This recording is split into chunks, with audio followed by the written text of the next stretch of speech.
Were you, or were you not, on a gay cruise?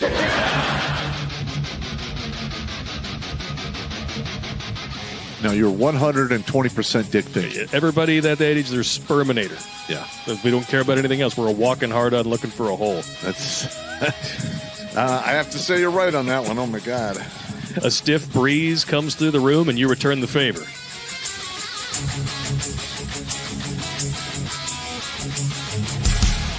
Got her in. Oh.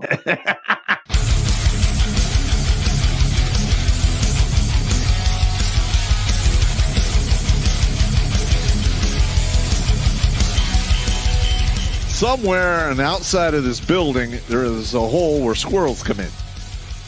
Better than a hole where dicks come in. Yeah, better than that. Going down the stairs to wash the laundry. What the hell?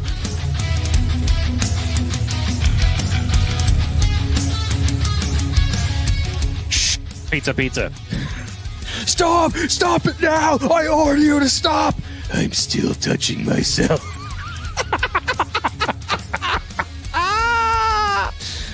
Yeah!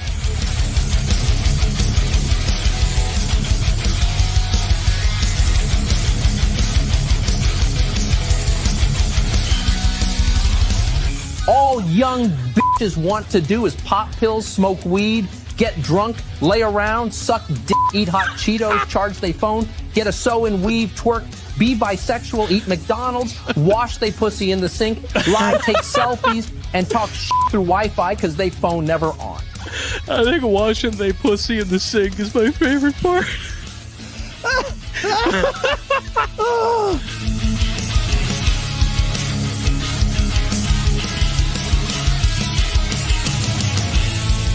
The Vietnamese trade in dongs. Figuratively and literally, I'm sure. Oh, my God, that's hilarious. I did decide to look it up. 500,000 dongs is a good night for Pop's ex.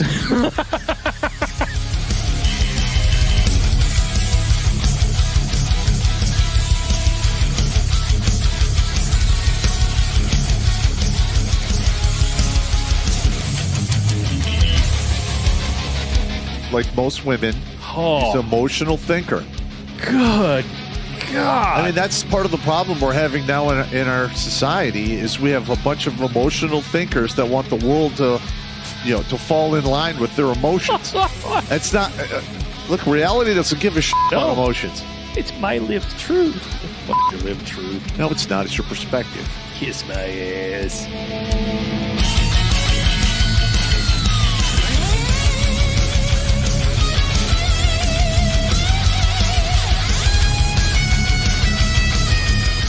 Literally like, hey, Sergeant Pop, you got to turn your bear suit. I'm like, over my dead body.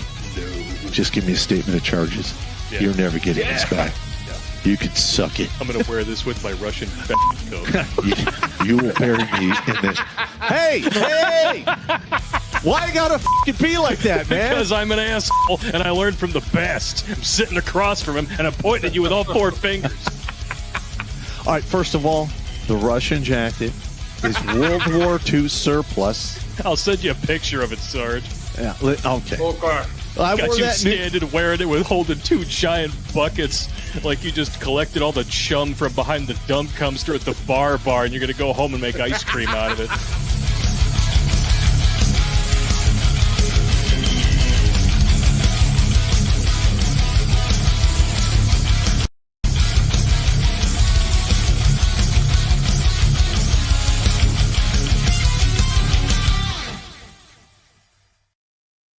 What's up, savages? Terrence Pop here with another episode of Grunt Speak that actually is live from the lair. I got to do the supervillain laugh. All right, if you don't have your beer open, you better get it ready because we're going to cover some crazy shit. All right. Now, Battledorf and I have covered on several occasions basically the flow chart, the layout of how some of the organizations that have been, peacefully fiery protesting cities. Well, we're now going to be talking about the bad guys who have very similar capabilities. And they've paid for these capabilities with the proceeds of fentanyl, cocaine, Mary Jane, do you wanna in the pooper, heroin, black tar, crystal meth, of course. You can't leave that out. That's fun and games for everyone. And these drug cartels, now, they used to be just really in South America. I have very limited exposure to them when I was in the Special Forces in the mid to early 90s and in 2nd Ranger Battalion in the late 80s, early 90s. They're exceptionally brutal, vicious, and what they do is 100% ugly. We're going to cover some of that.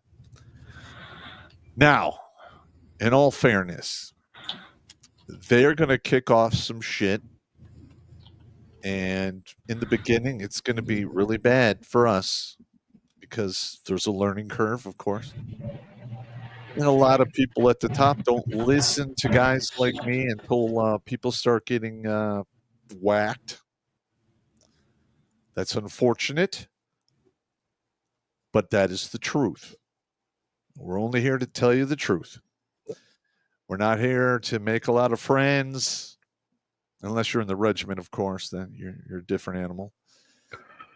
I'm not here to impress anyone. I'm here to tell you the truth, save as many lives as I can by hook or by crook, tell a few jokes, piss people off, and then I'll be right with the universe. All right, we got Battle Dwarf on standby, and Jimmy is in the house. Yep. No headaches for the Battle Dwarf tonight. I'll be running the show and pushing the buttons like always. Things might work as planned. I know, we're all getting better. It's all good. We are getting better. We are getting better. I'm slowly learning all of that stuff. It's just really, really helpful to have the button pushing monkey there because Jimmy knows what the fuck he's doing, whereas I only sort of know what I'm doing. Before we get things rolling tonight, I'd like to announce that on Twitter I got Grok to say Bolshevik. There, I said it. Bolsheviks. Bolsheviks. Now drink. On Twitter now, there's a Grok button on your profile. If you push it, Grok will write a review about you. And mine is tormenting Bolsheviks and globalists. Really? It is very spot on. I read it and I was like, holy shit. Yeah, that's him. That's him. It was pretty good. So anyway, tonight we're going to cover, like Pop said, a lot of the stuff that isn't being covered and nobody likes to talk about. The FBI just moved from the Hoover building. Well, they're going to move from the Hoover building to the Ronald Reagan building, and that's their accomplishment for this year. They're not they're still the FBI, still same flavor FBI, still same bullshit, but they are moving buildings. You've heard about the communist mayor that they want to try to get elected in New York City, right? Oh God, yeah. Mm-hmm. Yeah, he's straight up communist too. Oh yeah. There's another one in California that's going after Nancy Pelosi's spot. That is another straight up Marxist. Like doesn't even there are laws. We're going down a rabbit hole, but that's okay. There are laws against this stuff in our country that we're just not enforcing. There are literally laws against all of this stuff. And for some reason, we still have a Communist Party USA. We still have this asshole who's only been in the country for 6 years to begin with. Yep. He's going to run for mayor of New York. Are you fucking kidding me right now?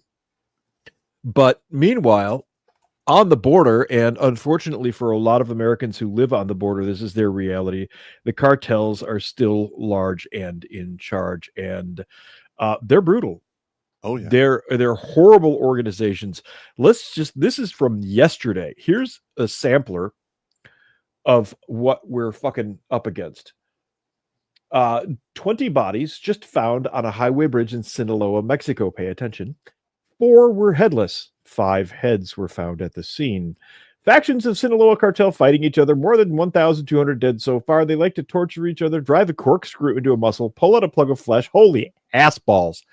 Yeah. Push in hot chilies. Feed people to tigers. That sort of thing. So on a bridge in Sinaloa, somebody got some extra head. To start with. 4 bodies with no heads, 5 heads. Well, no, It's like that's some holes with no head. This is absolutely bizarre stuff, but this is stuff that the cartels do all the time. People don't understand these guys are among the most ruthless monsters available on the planet right now. A lot of the stuff that they learned from the North Koreans. I know this for a fact. I worked the North Korean packet that was part of my job. They learned this from Winnie Mandela, who liked to necklace people. That started in South Africa, where they'll put a tire full of gasoline around your neck and light you and watch you dance. Well, the Mexican cartels picked that up from Mandela. And this stuff is still going on, but it's taken a new twist. I'm going to say that this activity has been going on probably for the last 15 years, but it's picking up pace and now it's getting noticed. This is the part in the film where let's see if I can get rid of that there. That's annoying. That's annoying. This is what I want right here. Okay.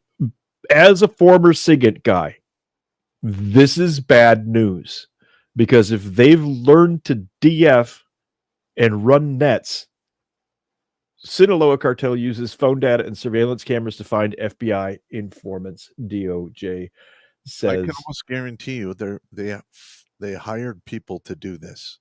Yeah. They brought them in with the expertise. Yes. So what does that tell us? That we know who those people are.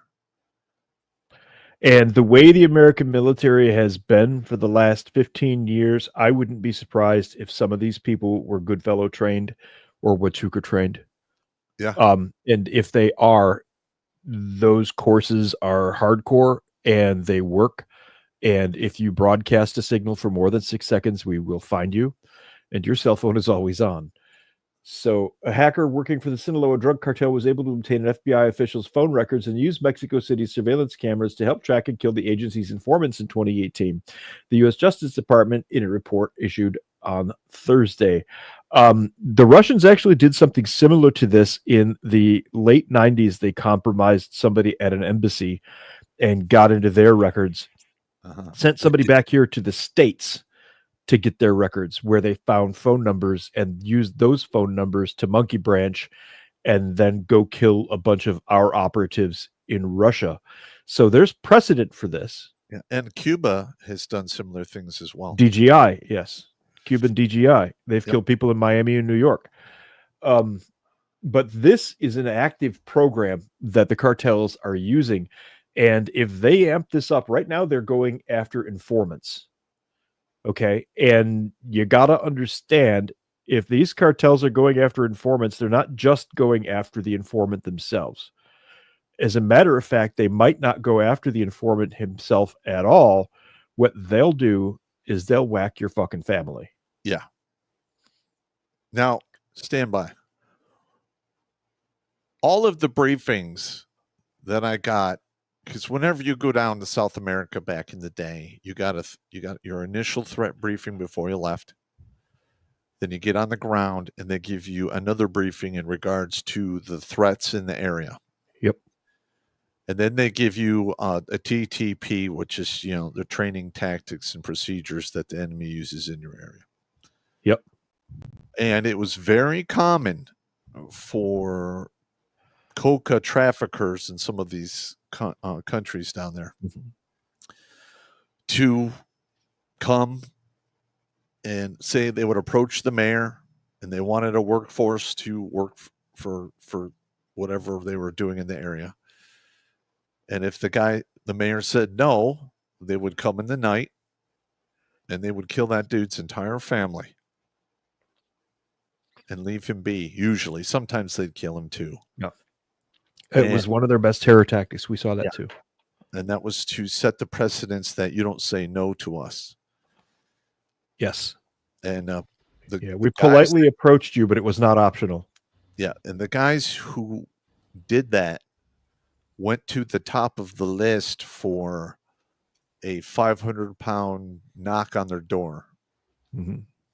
So that did happen. Yep. Well, that, and where was it in Mexico City that they went through like 30 people that were trying to run for mayor, and they all ended up dead? The president of Mexico currently was probably installed by the cartels. Scheinbaum. She's not even Mexican. No, she's a part of the how do I phrase this? Smallhatus Coinius Clippius. Otherwise, a Bolshevik. Very likely. At any rate, so yeah, this is what's going on right now. They have learned to conduct signals intelligence warfare and electronic warfare. That is, if they're doing this as a matter of course now, it's bad news because people are really bad at protecting their signals. Most normal people, even me today. Yeah. Yeah, you're right. But here's the thing. Yep. All right. This is what modern warfare is going to look like. Yes. We're no longer going to have lines across the country with a trench, with artillery batteries all pointing at the enemy in that's gone. Especially with AI, drones, and some of the new technologies. The wars are going to be fought for the most part amongst the civilian populations. This is just my guess. They're going to do net ops on you. Then they're going to do DF you. That net ops is this stuff here where they track you down through monkey branching phone numbers. And for us, it was radio frequencies at the time, but it's still the same thing. They're monkey branching through people that have contacted that they want taken out. Then they're going to DF you, which is direction finding using your phone. And then they're going to send a drone after you. And that drone is going to roll up to your bedroom window at 3:00 in the morning, rush the window and detonate. And you're done. There's no breach. There's no chance to defend. That's it. You're done.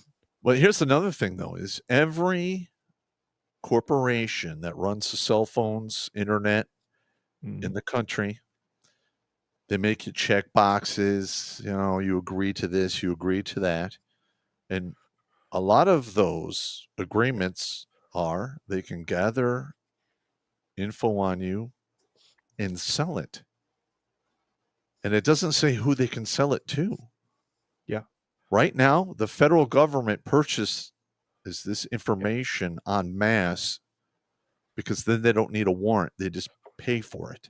That's correct. And that started just as I was getting out. Yeah, the cartels have money. So they're already purchasing this information. I can almost guarantee you that. Yeah. Yeah. That's I'm going to do a rare thing here and read a super chat out of turn on the Rumble side of the house because it's funny. Idiot Grimlock throws a $5 at us and says, "What is that on Pop's desk in the container next to his beer? It looks like a container of dildos, no homo." Those are the notorious dick straws. Those are the notorious dick straw. And in Thursday night episodes, you will usually see several of those go flying. This is the blue balls model. Yeah. And this is the other one. The BBC. Yeah. Uh-huh. Yeah. So your eyes were not deceiving you. One. That was funny enough that I wanted to. That's racist. I don't care. I don't care either.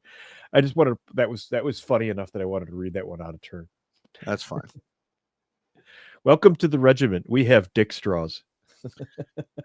Listen. Somebody just mailed them in, and Blake and I started throwing them at each other. It just turned into a thing. And there it is. There you have it. So now it's a tradition on the show. What are you going to do? Exactly. The report said that the hacker worked for a cartel run by El Chapo, a reference to the Sinaloa drug cartel. It's actually his sons now. because El Chapo was extradited in 2017. It's his son's now. The reporter said the hacker identified an FBI assistant legal attaché at the U.S. Embassy in Mexico City, was able to use the attaché's phone number to obtain calls made and received. Yep, this is exactly how we do it, as well as geolocation data. We did similar ops against other locations in other places. I hate NDAs.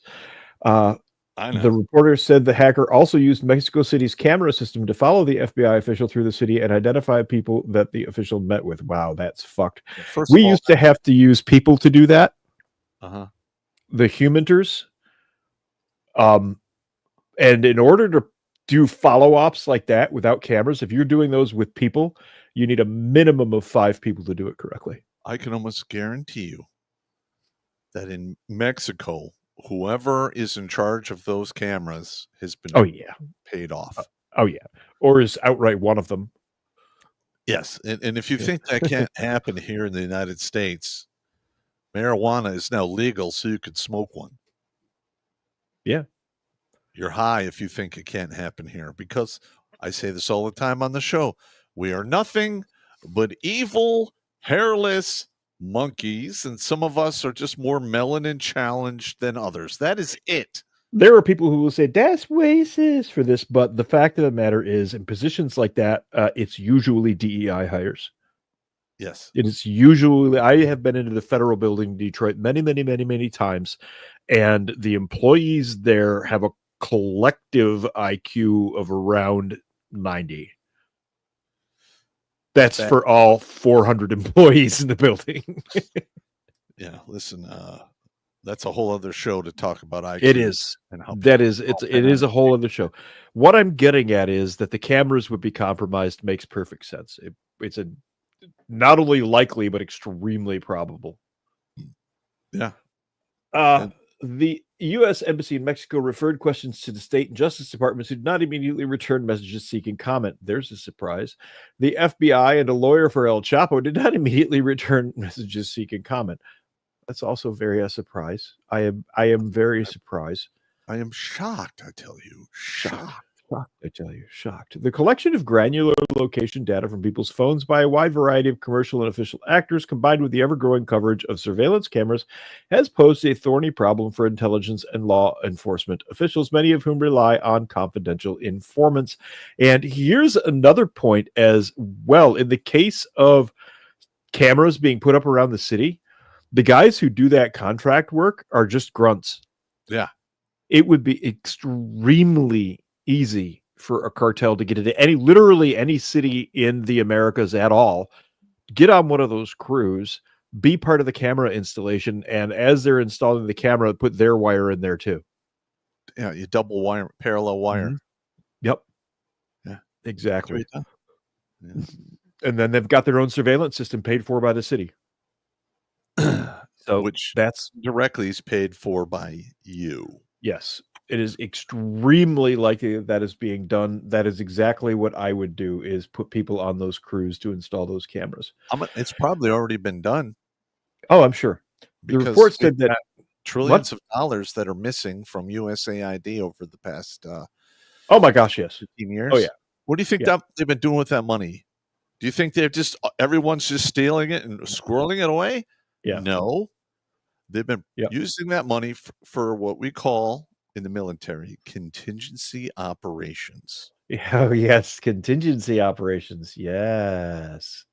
Contingency those operations. Are all kinds of fun and games.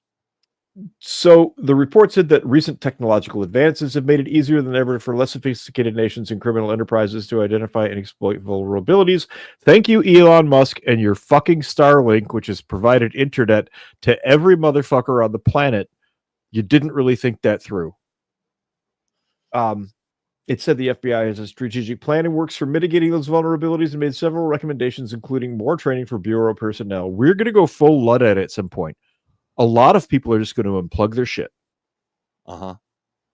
And find a way to operate like that, because people are only going to tolerate this nonsense for so long. I paused it on this image here because this photo, while it's India, and Pop, you'll be able to verify this as well, all of those overhead wires there They don't have wire codes in these countries. No. They don't have supervisors watching people install this stuff, which makes what I talked about that much easier. Or an inspector. As long as they put it up and it works, they don't fucking care. Yes. Every single one of those wires you see in that image goes to God knows what and was put there by God knows who. Yep. It's really, and this is every third world country I've been to, and some countries like Korea, it's the same thing. And it's madness. You look at it and you're like, holy ass balls. I love it. It's madness. Somebody's gonna die. Total madness. So this is, let's get that out of there. Mexican drug cartel used hacker to track FBI officials and killed potential informants. Government audit says.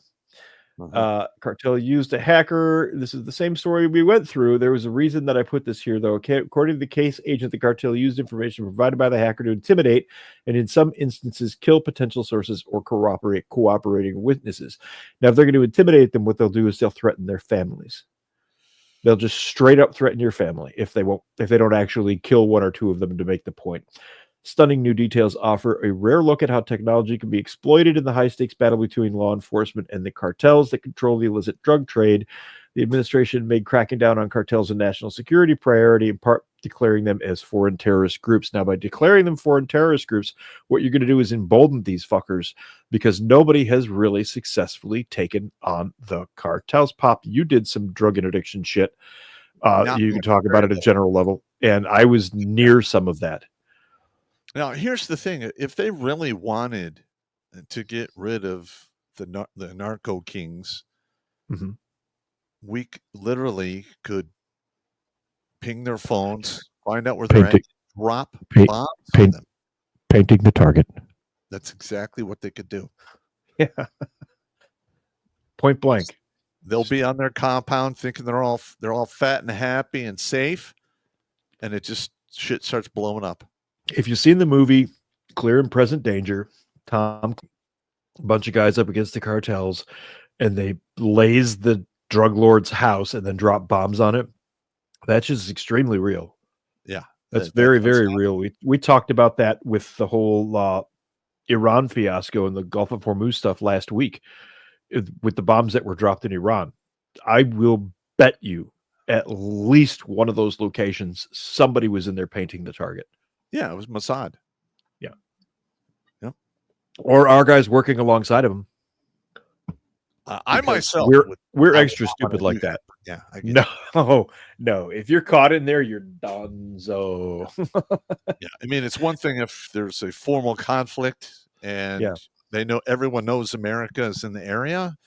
And if you get captured, I mean, they can still kill you, but your chances are a lot better. Yeah. If you're there, covertly,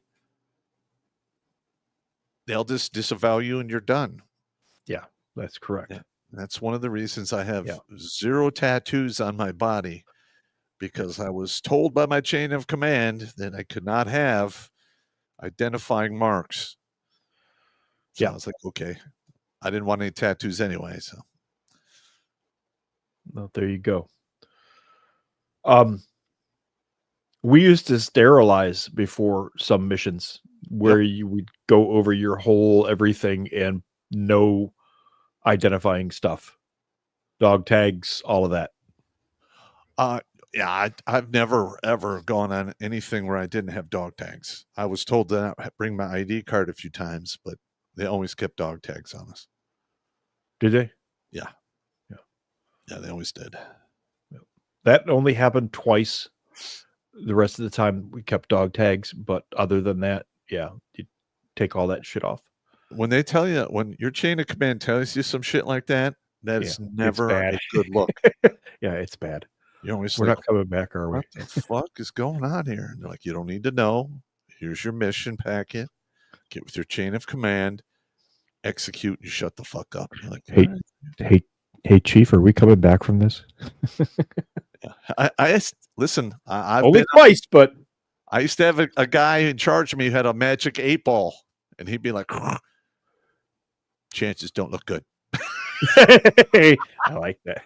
Fucking I was just fantastic. like, yeah, you could lie to us, you know. I mean, no, I just tell you the truth. I'm sorry. Yeah, it's easier to just tell you the truth. So let me jack this up a little bit so you guys can see it. Pump up the violence. Okay, so here's the thing. This incident was disclosed in a Justice Department Inspector General's audit of the FBI's efforts to mitigate the effects of ubiquitous technical surveillance, a term used to describe the global proliferation of cameras, the thriving trade in vast stores of communications, travel, and locations data. What this means without saying it is extremely likely that the FBI didn't realize that this was going on until bodies started dropping. Yes. That's what that means. Here's another piece of technology that's Mhm. really useful. Trail cams. Yeah. Oh, yeah. Mhm. Because you can literally hook that up to, you could put a cell phone SIM chip in there and it could connect to your phone. It's, I had a bunch of chickens killed a couple of weeks back, and my backyard now is trail cams and motion operated floodlights. Wired for sound. So yeah, my chickens have a perimeter, but I did that as a guy just living in a semi-rural area for my chickens. Okay, the point here is these guys are going to have some very sophisticated operations going. Well, in the beginning, they will. Again, we will, once bodies start dropping. Bodies have started dropping. This is bodies dropping. That's what we're talking about. I'm just saying, though. Okay. What's the date on this? This is yesterday. No, this All right. particular one is 3 days ago. All right. What I'm trying to get at here is this. They haven't targeted any FIBA or federal agents' families yet. I don't even think they've actually whacked any federal agents yet. Once that starts to happen, yeah, you're going to start seeing Big Daddy DOD start moving in that direction. We were briefed in Bolivia that the guys tended to leave the actual agents that they knew of alone because of repercussions. Yeah. But in the case of a team that was in there for a short while, hey, if they could get a hold of you, they would. Yep. Because we were considered fair game for whatever reason. Any group that went in there that didn't have an actual FBI badge and identify as an agent. And that's because of the Kiki incident in Mexico, where they kidnapped and tortured that FBI agent for like days. Wow. You don't know the Kiki story? I never heard that. I can't remember his last name. Jimmy, do you know what I'm talking about? Probably not. God, it does all sound familiar, but I can't remember right off the top of my head. Hang on. So yeah. So how they tortured him for days? Kiki Camarena. Agent Kiki Camarena. Yeah. I'm just going to pull up Wikipedia really fast because we don't need to go into the entire thing here. Was a Mexican-American drug agent of the DEA. In February 1985, Camarena was kidnapped by police officers hired by the Guadalajara cartel. After being brutally tortured for information, Camarena was eventually killed. The investigation into Camarena's murder led to 10 trials in Los Angeles for Mexican nationals. The case continues to trouble U.S.-Mexican relations, most recently when Rafael Caro Quintero, one of the 3 convicted traffickers, was released from a Mexican prison. Quintero was again captured by Mexican forces in July 2022, reigniting discussions surrounding Camarena's murder and its impact on enforcing drug policies domestically and abroad. Basically, what it is a stalemate / ceasefire on going after actual named agents like this, because we came down on them with both boots for Kiki's death. Well, here's the thing. Because at some point, we as America are going to barring we have, we continue with decent commanders and chiefs for the next, 10, 15 years. But if we have the right people in office, we can literally starve them out because they need a whole lot of cash to operate because corruption is expensive. All right. You got to be able to cough up enough money to give people enough incentive to go, yeah, I'll help you. If we can cut off their money, they're going to get desperate, and desperate people do stupid shit. So they might actually start targeting, federal law enforcement or local law enforcement. Yeah. For that matter. Yeah.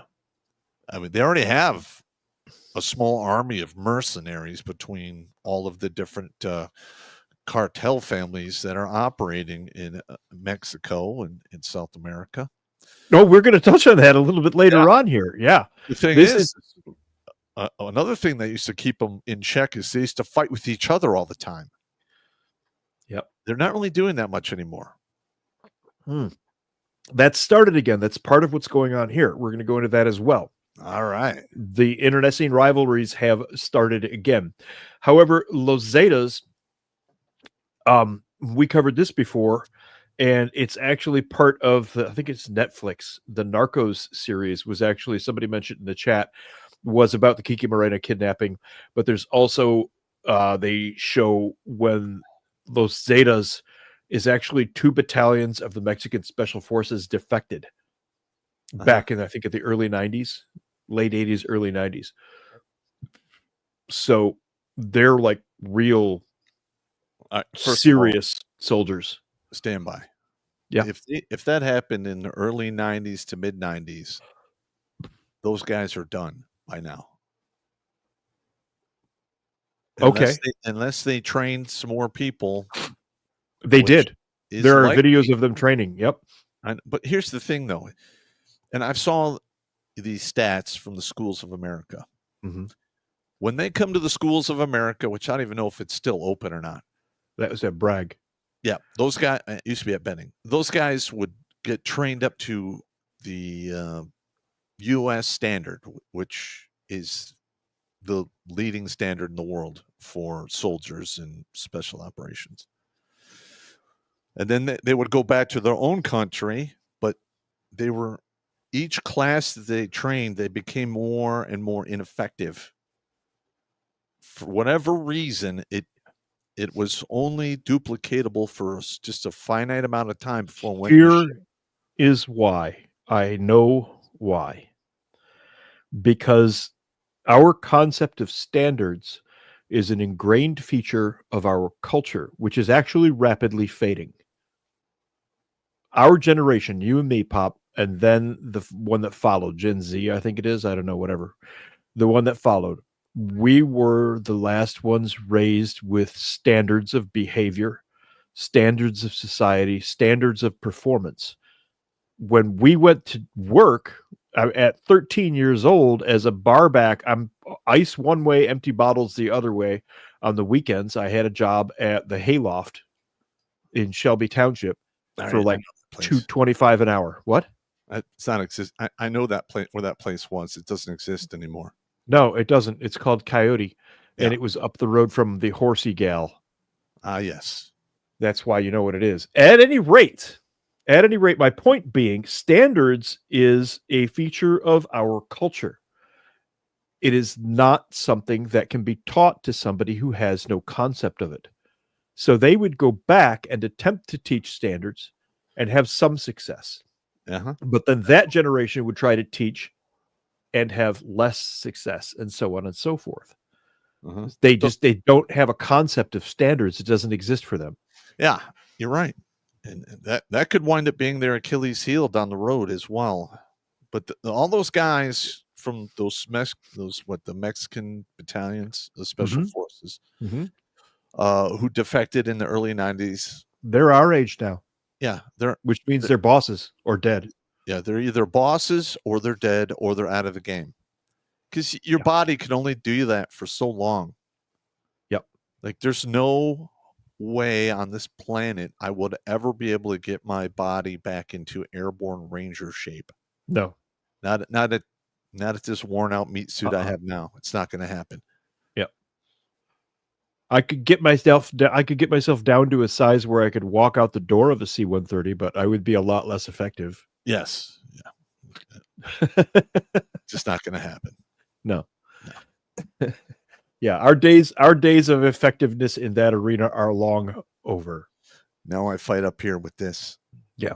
The thinking meat. Yeah. So what is all of this about? These guys have successfully started engaging in special warfare signals intelligence operations. This is exactly the stuff that I did that we're talking about here tonight. So I know how it works. I know it's extremely effective. And in this day and age, when everybody has a cell phone in their pocket, it's incredibly easy because you're constantly transmitting. When I was in doing our thing, the signals were analog, which means it was a radio plugged into batteries or what have you, and you keyed a mic. It's a different wave.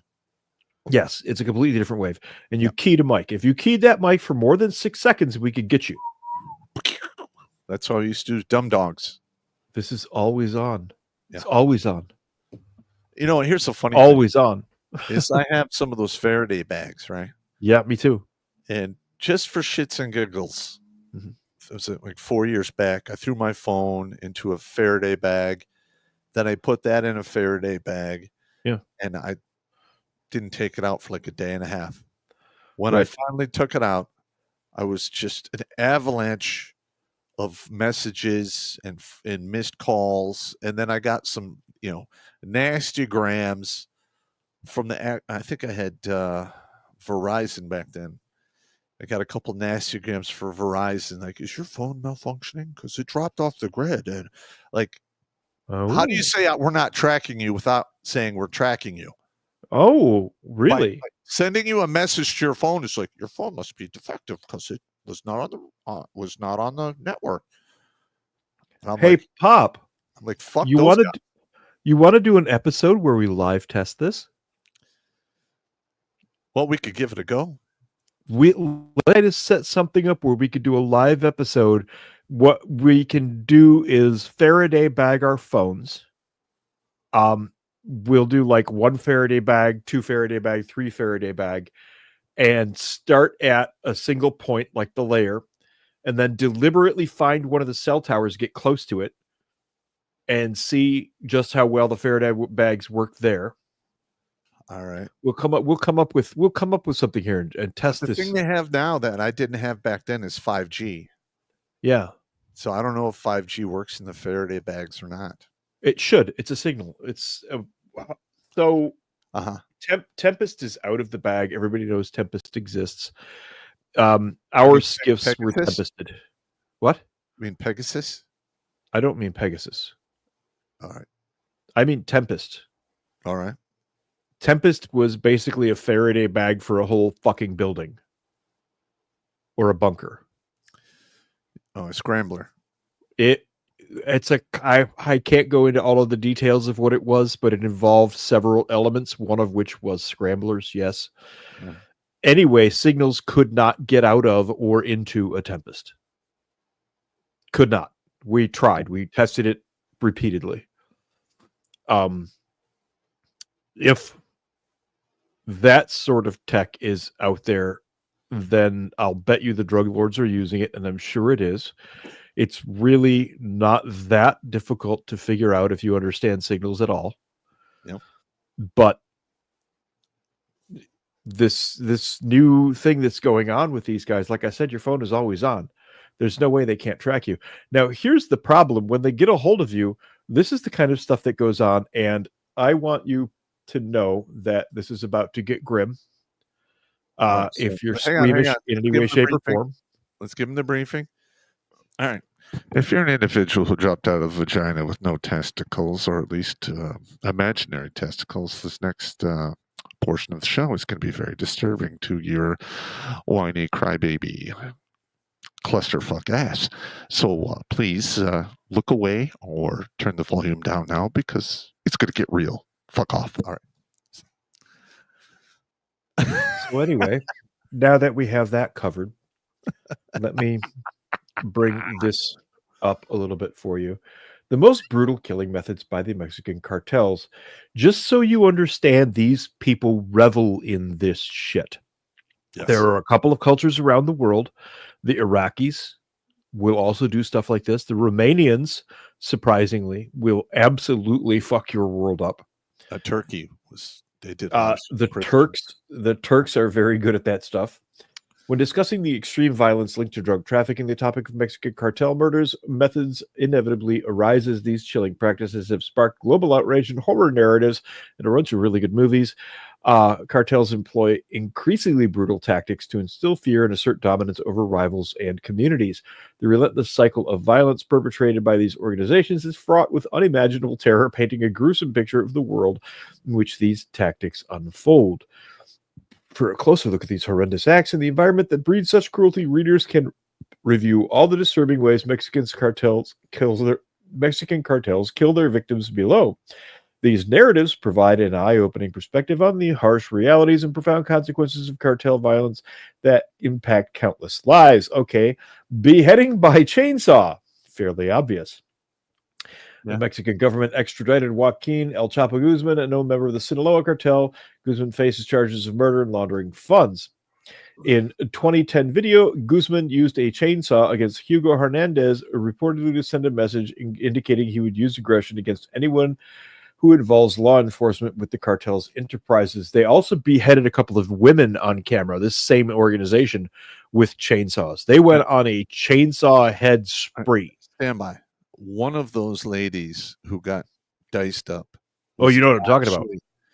She ran another cartel family, and they were rivals, and they Yes. finally caught her, and they whacked her ass.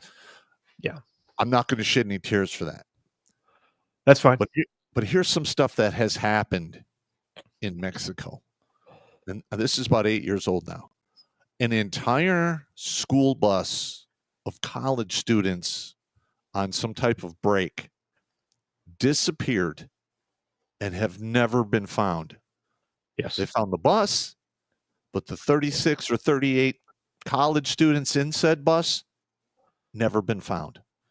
They are presumed dead. Yeah, they're in a hole somewhere. They're in a hole in the desert somewhere. Yeah. Absolutely. Absolutely. Yeah, they're just consistently bad news when it comes to that stuff. The stew. Oh my. In 2013, Mexican Marines apprehended Miguel Año Tervino Morales, the alleged cartel leader of Los Zetas. That would be the special forces guys. Authorities believe Morales is responsible for at least 72 slayings in 2010 San Fernando massacre, also known as the Z40. Morales reportedly executed perceived enemies of the cartel by using the method of the stew. This execution style entails taking live victims and putting them into a 55-gallon drum. Then Morales would either boil them or douse them in a flammable liquid and set them on fire. Wow, that's an absolutely terrifying fucking way to die. No, okay.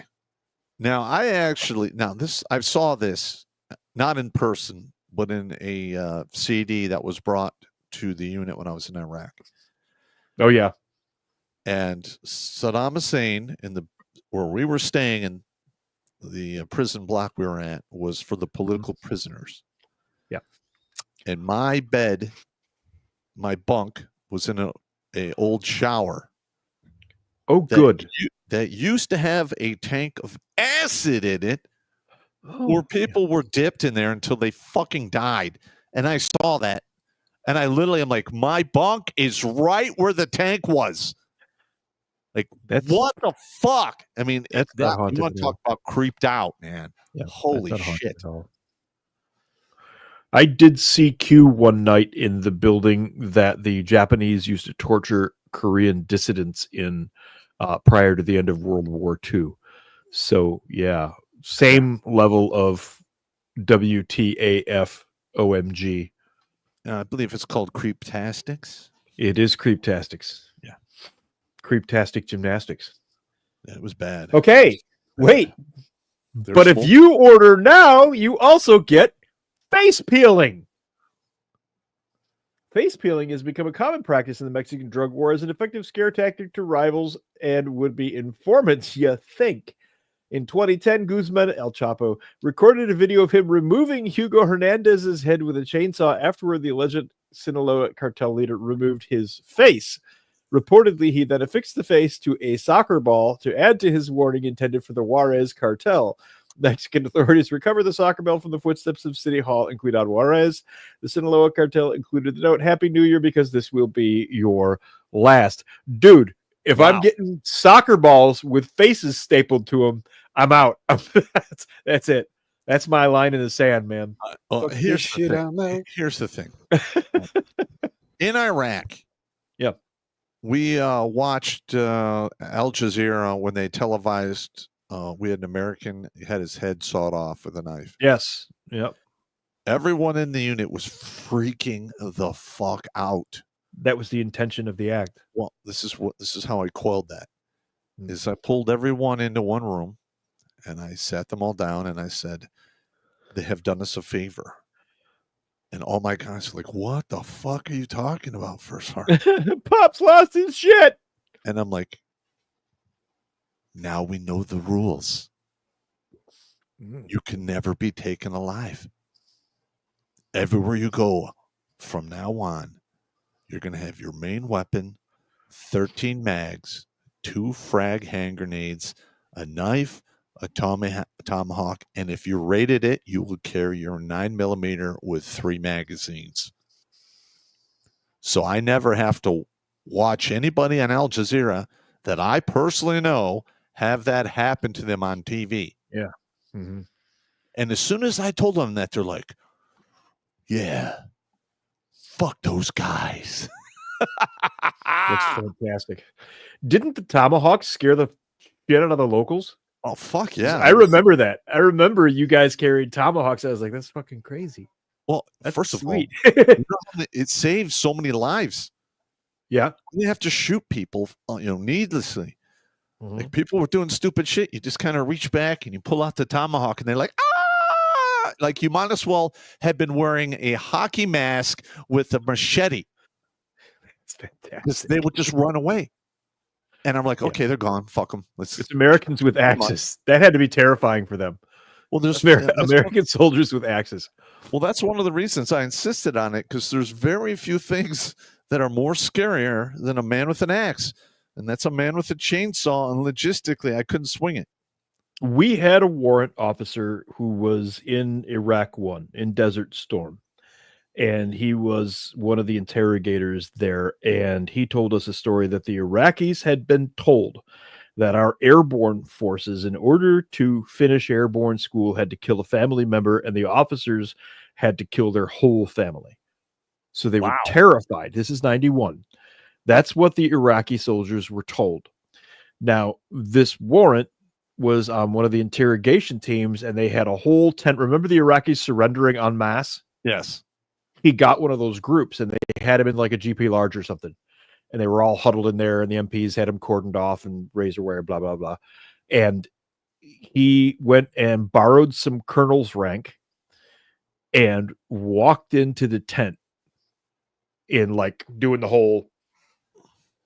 Yeah.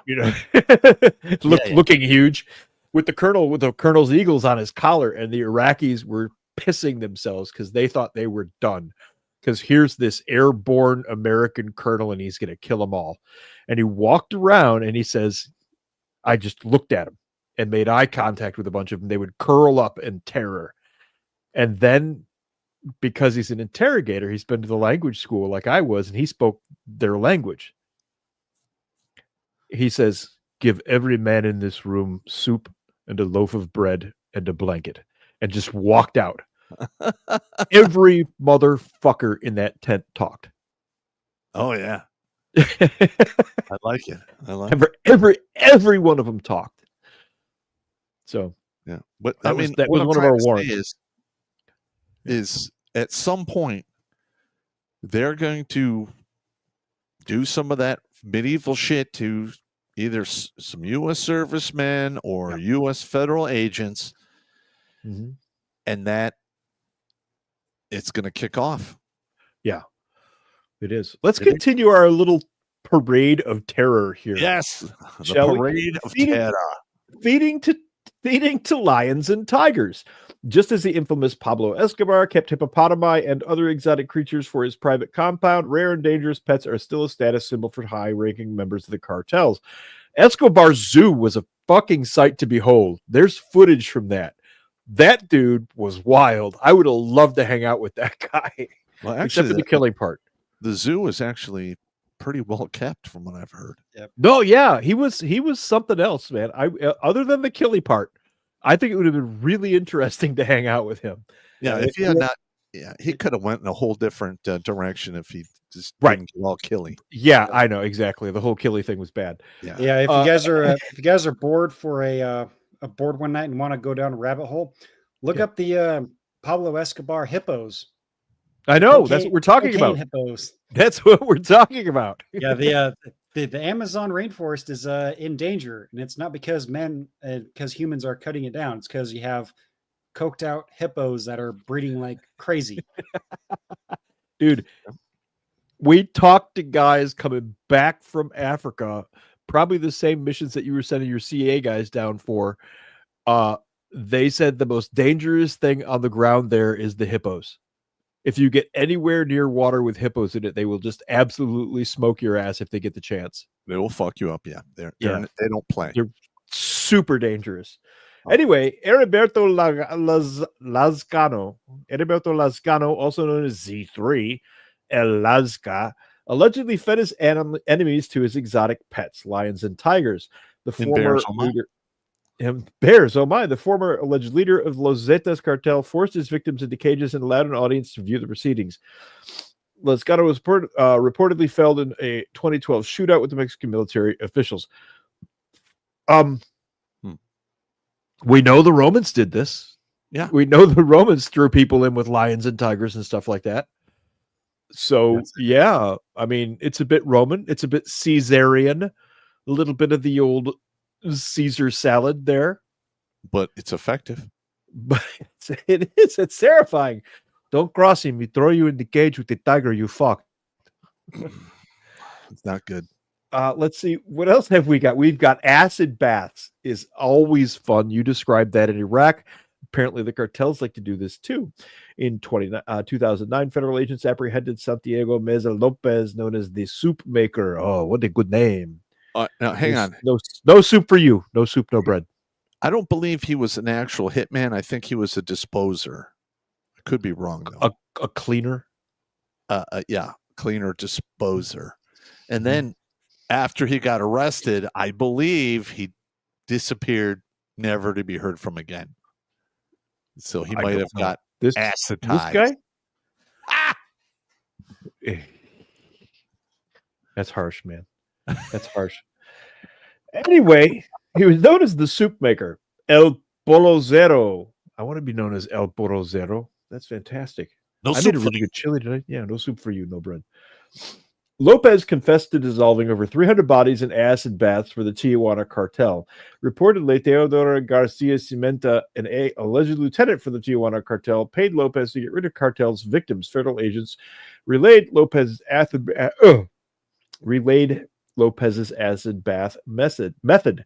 The procedure is to dispose of the corpses was to fill a drum with 200 liters of water and then put 2 sacks of caustic soda in it, put it over a fire, and when it started to boil, put in the bodies. Actually, okay, I've watched a documentary a couple of years back, and he was mentioned in there. They don't actually know the recipe of the different acids he used because he developed as he went along and changed it as, for it being effective. That's an artist. That man is an artist. The last 50, he literally dissolved inside of 90 minutes, which for an entire human body is exceptionally difficult. I'm over here sneezing for some reason. Trying not to do it on the mic, but I gotcha. Maybe it's the acid. Yeah, it could be. Anyway, other definition of that's acid. I mean, Wow. And make some soup. Ugh, ugh. That's terrifying. That's terrible. What do you do with it afterward, though? You have to. I Dump mean, it really, what? Yeah, but where? It's acid and stuff and goo. Well, yeah. All you got to really do is put enough base into it to bring the acidic level down, and you can just pour it in a local river or something and rinse it out, and Mother Nature will take care of the rest. That's true. That's true. The Earth is just one big filter. It'll eventually filter all of that stuff out. Yep. That's madness, though. Well, we are evil hairless monkeys, and we are. relish in killing each other. Now, dismemberment is one of the methods that's used pretty much around the world. Well, our mob was really good at dismemberment. Really? Yeah, here in America, they enlighten disposed me. of a lot of bodies during the mob years. And most of the time, you'd get, one behind the ear, and they would cut you up and either, bury you in different locations or spread you out, because back then they didn't really have DNA. So, okay. And we found this random arm. Who the fuck is that? I don't know. If there's no fingerprints on you, good luck. Apparently, the thing to do is cut your body into 5 equal pieces. And then, of course, you have to pull out the teeth and cut the hair off for the digestion of the piggies. A piggy can go through approximately 8 pounds of human flesh in a minute. Hence the expression as greedy as a pig. The Pikeys. Yeah, I remember that one. That was a great movie. I love that one. Snatch. That was Bricktop. The gangster Bricktop. Never trust a man who keeps a pig farm. Yeah, no, I don't do that. That's one of the best evil dialogues ever. Point blank is that Bricktop dialogue from Snatch. All right. Texas law enforcement apprehended Marciano Chano Milan Vasquez in 2015. The courts convicted him on 10 counts, including murder and drug trafficking. Vasquez, an alleged hitman for the Zetas, was involved in the 2013 kidnapping of a former drug trafficking associate. The associate later testified against Vasquez, claiming the cartel assassin took him to an undisclosed location where Vasquez was also keeping a family of 3. Reportedly, U.S. officials seized a shipment of narcotics, and Chano sought retribution against the man for failure to pay for the lost goods. When the hitman removed the blindfold, the drug associate saw the family, a couple and their 6-year-old daughter, standing near a flaming barrel. The cartel members forced the parents to watch as Vasquez dismembered the girl with an axe, holy ass balls. He then threw her limbs into the fire. Vasquez repeated the same action on the parents. That's the level of viciousness you're dealing with. Yeah, and when this comes to blows, which I'm pretty sure it will at some point, if we want to win, we are going to have to be absolutely vicious and brutal without hesitation. Yeah. Yes. It sucks. No, Yeah, I don't it's want a level of brutality that most Americans are not really aware of. Now, onto the data stealing stuff that the cartels are involved in. You have to remember, these guys are savvy players. These are not idiots. They know what they're doing. And Mexican cartels target Americans in timeshare fraud scams, warns the FBI. FBI has seen a rise in scams targeting timeshare owners. In this kind of scam, criminals con these part-time property owners into shelling out hefty sums of cash under false pretenses related to their timeshare properties. Primary choice of victims, older Americans, technically make timeshare fraud a form of elder fraud, or crime that aims to make older Americans part with their money or cryptocurrency. FBI aggressively investigates such crimes to safeguard a particularly vulnerable population from scams. Timeshare fraudsters aim to suck their victims dry, with devastating consequences for victims' financial futures, relationships, and physical and emotional health. So on top of the targeting of FBI and their informants and everything, they're also using this information knowledge that they now have to target people to just suck money out. And in the process, I will bet you that you'll find underneath activity like this, I'll bet you find money laundering and safe housing. Because if they got these timeshares that they're advertising, but they never get to use, the people never get to use the timeshares, that's a safe house. Yeah. That would be my bet. Yeah. Well, why not? I mean, if you So, know a yeah. building is only going to be used 2 to 4 weeks out of Yep. a year, Mhm. you have 11 months to do whatever the fuck you want with it and then Yep. clean it up and then Yep. continue using Traffic it. through there. And then alongside of the legitimate timeshare money that goes through that there, you could probably launder money if you've got like 20 timeshares. Oh, you yeah. launder less than $10,000 through each of those. Well, now you're still laundering $180,000 every month through those timeshares. That's actually pretty hefty. Yeah. And when you multiply that by how many they have, I'm just throwing a random number out there at all. Yeah. He also noted timeshare fraud also registers on the Bureau's radar because it is illicit proceeds that are increasingly being used to fund violent cartels in Mexico. There you go. There's the money laundering. As the cartels further cement their control of this space, it is especially critical the FBI take lead in addressing this threat to American seniors. Cartels have operated the most reported timeshare frauds involving properties in Mexico. The Jalisco New Generation Cartel, the Gulf Cartel, and the Sinaloa Cartel have been running timeshare fraud schemes to help fund their illicit efforts for over 10 years now. This supports exactly what I just said. To date, the FBI believes that CJNG, that's the Jalisco New Generation Cartel, has been the predominant cartel engaging in timeshare frauds in Mexico based on compliant reporting and financial trading. However, independent call centers in Mexico are also likely engaging in this crime. Reason that I bring this up particularly is because this is using the information that they're able to scrape off of people to create these funnels for their trafficking and for their money laundering and stuff like that. This is an excellent way to go about getting a lot of that stuff moved around without, apparently an FBI page that I tried to get to is no longer available. Oh, they took it down? Well, you bastards, or moved it. Sometimes that happens. All right. Hey, let me So give the we'll go to this one instead. Okay, go give the briefing. All right, everybody. As you know, our webpage and channel was hacked June 5th. Up until that point, we used to be able to take super chats on the main page, which for some reason you can't do that anymore. I have to figure out or contact somebody at the help desk, and who knows how long that'll take to get unfucked. On top of that, we've been demonetized beyond all rhyme and reason, and this channel makes less than 10% of what it used to make in its heyday between 2013 and 2015-16. So any bit you send in to keep this train rolling forward is greatly appreciated.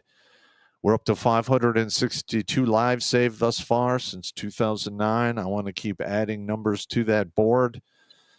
So please help us out. Whatever little bit you can spare goes a long way. And thank you in advance. All right. There you have it.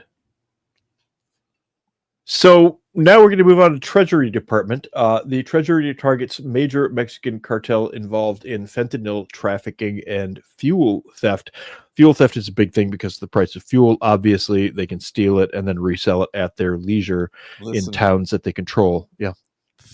Fuel theft has been around forever. Well, yeah. Yep. So has, surprisingly, a black market for cigarettes. Yeah. Which has been thriving since the 20s, I think. Yeah. So, anyway, Washington. Today, the Department of Treasury's Office of Foreign Assets Control, OFAC, sanctioned 3 Mexican nationals and 2 Mexico-based entities involved in a drug traffic and fuel theft network linked to the cartel Jalisco Nueva Generación, CJNG. Let me pump up the jams over here. Hang on. So you can see this better. Is that better? See it more I better. feel like it's better. See more better. This network generates hundreds of millions of dollars annually, benefiting CJNG through a slew of criminal activities, including fentanyl trafficking, fuel theft, and smuggling stolen crude from Mexico across the southwest border. Concurrently, Treasury's Financial Crimes Enforcement Network issued an alert that provides financial typologies and red flags indicative of crude oil smuggling schemes on the U.S. southwest border associated with CJNG and their Mexico-based transnational criminal organizations. I'd like to point out that these guys are smart enough to smuggle things like crude. Mm-hmm. You have to be able to refine crude, which means the crude has a destination, and there are only X numbers of destinations in the United States. Our refining capability is, I believe, 1/10 of what it used to be. So for now, these are sophisticated organizations. It's not just a bunch of freaking taco benders slinging drugs. That's, that hasn't been so since the 1970s. Yep. Fuel theft and crude oil smuggling are cash cows for CJNG's narco-terrorist enterprise, providing a lucrative revenue stream for the group and enabling it to wreak havoc in Mexico and the United States. Treasury, as part of the administration's whole of government effort, will continue to use all available assets to relentlessly target drug cartels and foreign terrorist organizations to make America safe. Again, to the point of what we've been talking about tonight, and how I pointed out that they seem to have gotten SIGINT down, they'll start targeting these Treasury guys. It's a matter of time. They're going to start targeting anyone who gets in their way. Yep. Yep. Yeah. They're absolutely going to start targeting these Treasury guys or the people around them or anybody who assists them. Probably anybody who assists them, because it's called walling in the king. If you take everybody out around the king and give him nowhere to go, it doesn't matter what orders he gives, because nobody is there to follow the orders. Yep. OFAC coordinated the sanction action with the Drug Enforcement Administration, Homeland Security, FBI, U.S. Customs and Border, FinCEN, and the government of Mexico, including La Unidad de Inteligencia Financiera, the Unified Intelligence Operation for Finance, Mexico's Financial Intelligence Unit. Oh, look, there's the translation right there. I didn't have to translate it. Yeah, that happens. Yeah. FinCEN coordinated its alert with DEA, FBI, HSI, and OFAC. FinCEN's alert is one of the several other recent FinCEN advisory and analytic products on revenue streams and illicit activity associated with Mexico-based transnational criminal organizations. So CJNG is a U.S. designated foreign terrorist organization. That just happened recently. We mentioned that toward the beginning of the show. I think, Jimmy, you mentioned it, where all of the cartels have been designated terrorist organizations. Yep. Specifically designated global terrorist, as well as a violent Mexico-based drug trafficking organization. CJNG is responsible for a significant portion of fentanyl and other deadly drugs. Mexico-based drug trafficking cartels have turned to fuel theft and crude oil smuggling in recent years. This is why I haven't heard of it, resulting in billions of dollars lost in revenue for the Mexican government. These schemes have grown into powerful revenue generators, enabling their campaigns of narcotics trafficking in the United States and violence against Mexican government enforcement. The Department of State designated CJNG as a foreign terrorist organization. Treasury, that was on February 20th, 2025. Treasury previously sanctioned them on April 8th, 2015, pursuant to the Foreign Narcotics Kingpin Designation Act. How do you sanction a cartel? What effect would that have? Well, well, they go after their bank accounts, number one. Okay. Then they start seizing assets, boats, cars, houses, stuff like that. And then they identify anyone that's higher in the echelon, even family members, and then they come down on them as well. I know we did that to the Russians in some cases, where their oligarchs, we sanctioned their families and wouldn't let them enter the United States, froze bank accounts and assets, things like that. They took their yachts, stuff like that. Yeah, they did that to The Lord of War that we traded a transsexual basketball player for. That's fucking stupid. That was one of the funniest trades ever. Yeah. Absolutely one of the funniest trades ever. Here's another thing: is how do I lost my train of thought. It'll come back to me. You good? Yeah, I'm good. I lost my train of thought. So basically, the reason that I pulled up this Treasury one here is to show that we actually do have a lot of operations going against these people, and that's what's drawing their attention. That's what I wanted causing them to. What's that? When you get on the global terrorist list, you are first in line for cruise missiles. Yeah. Yeah. There you go. Yes. Came back to me. That is a fact. So let's move this along to law enforcement officials. Law enforcement officers expose cartel threats and national security concerns during Senate Judiciary hearings.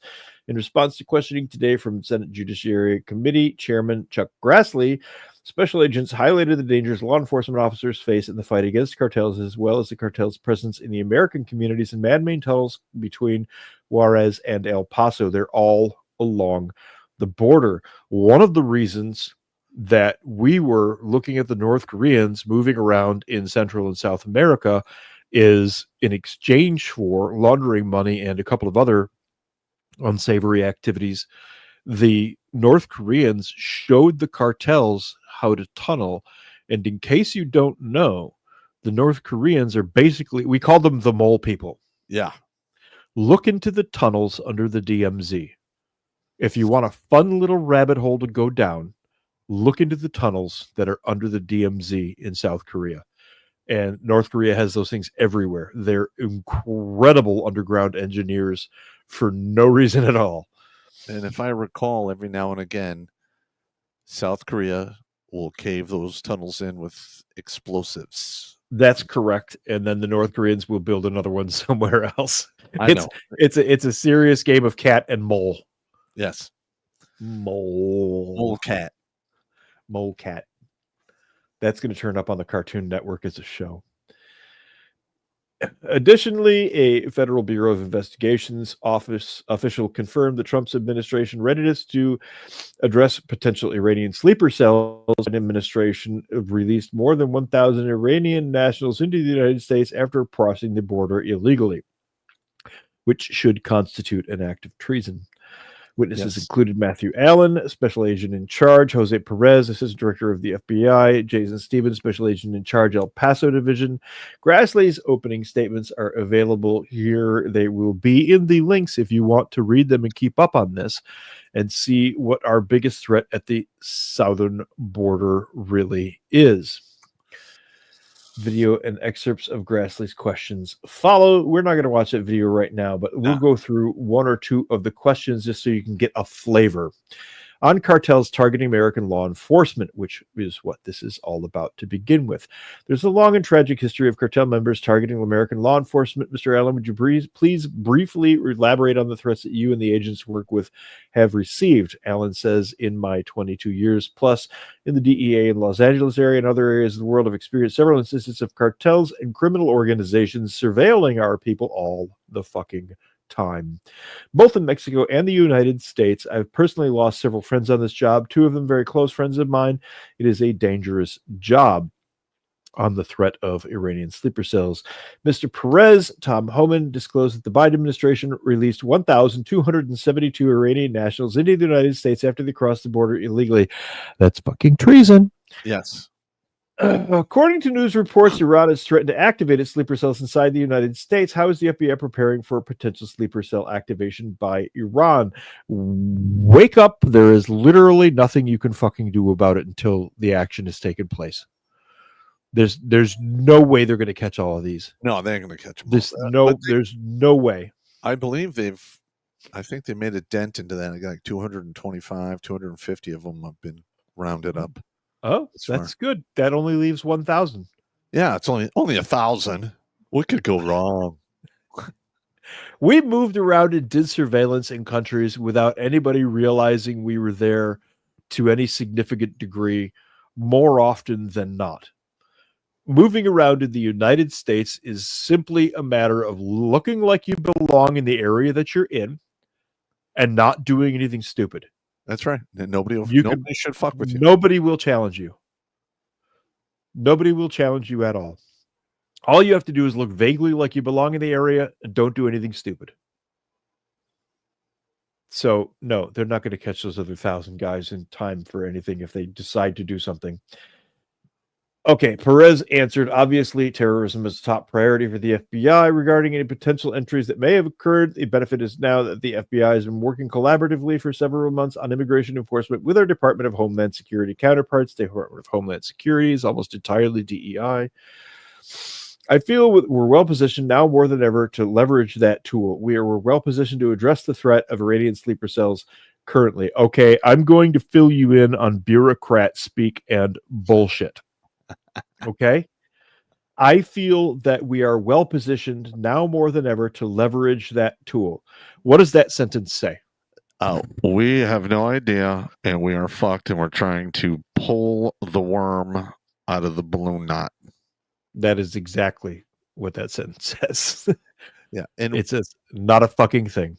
And when you hear an actual U.S. military officer say that, it's usually spoken right after they pour sand on the ground and start doing this soft shoe dance. Yes, that is correct.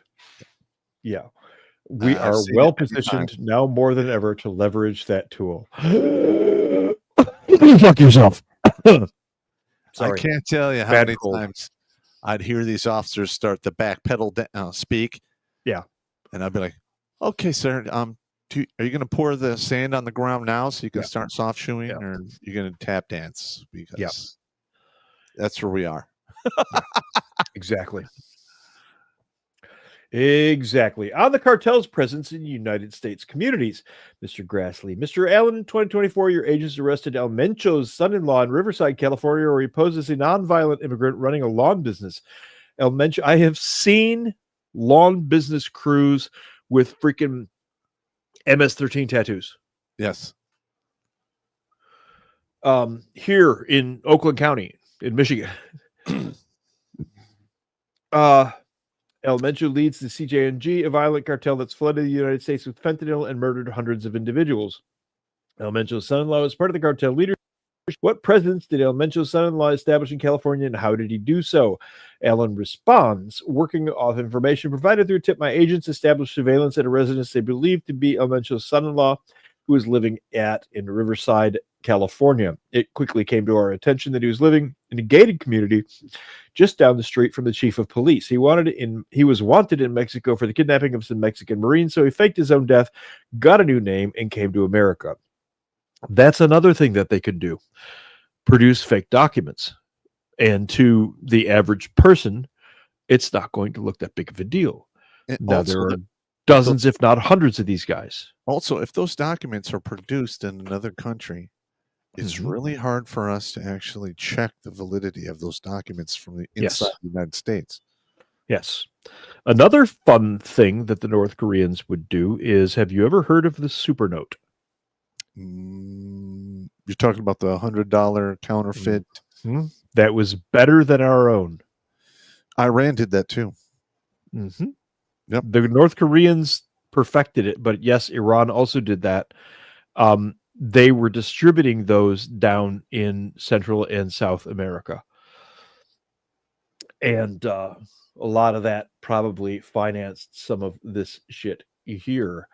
On the tunnel between Juarez and El Paso, Mr. Stevens, in January 2025, HSI agents discovered a man-made tunnel between Juarez and El Paso that was reportedly constructed in the last year and used to smuggle migrants and drugs into the United States. Members on this committee have cited misleading data regarding who's bringing fentanyl into the country. What have you learned about this tunnel, and how does it caution against relying solely on seizure statistics at ports of entry for determining how drugs are smuggled into the United States? Stevens replies, 2 individuals of my size could walk through that tunnel side by side, so we had significant concerns because individuals could transit that tunnel, obviously unknown and undetected by law enforcement. We knew that there could be contraband brought through the tunnel as well, and we also know that money and weapons could be smuggled south through that tunnel look. We found tunnels like this all the time. all the time. By we, I don't mean me. I mean U.S. law enforcement. It's in several of the Narcos movies. It's in several movies about the drug trade, like Sicario. There's a tunnel in that one. Listen, I'm going to be honest. We're going to have to start executing these people. Yes. If you get caught digging a tunnel under the border, you literally should just be done right there on the spot. We're going to have to use kinetic methods on these people. This whole, oh, we're going to arrest you and try you, and they don't care. They don't care about that. They'll do prison time standing on their head. They simply do not care at all. We do not elicit a high enough price to cause them to rethink their actions. At some point, we're going to have to do that. I mean, I'm just saying it's going to have to get medieval. Yeah. Those are some examples of some of the stuff that's going on. And listen, this is... You guys are hearing it here first, too. You're not... A week ago. Are there any other news 10 days outlets? ago. Yeah, are there any other news outlets that are actually talking about this and putting it forward as a credible fucking threat? I don't think so. I mean, we heard nobody's bringing it all together like this. No, nobody's. Well, I'm sure not on the media, but and that's why I'm like, why the fuck we only got like 900 to 1,200 people who watch the show on the regular across various platforms. You're not getting this information on the mainstream media, and it's not. Nobody knows this shit is going on.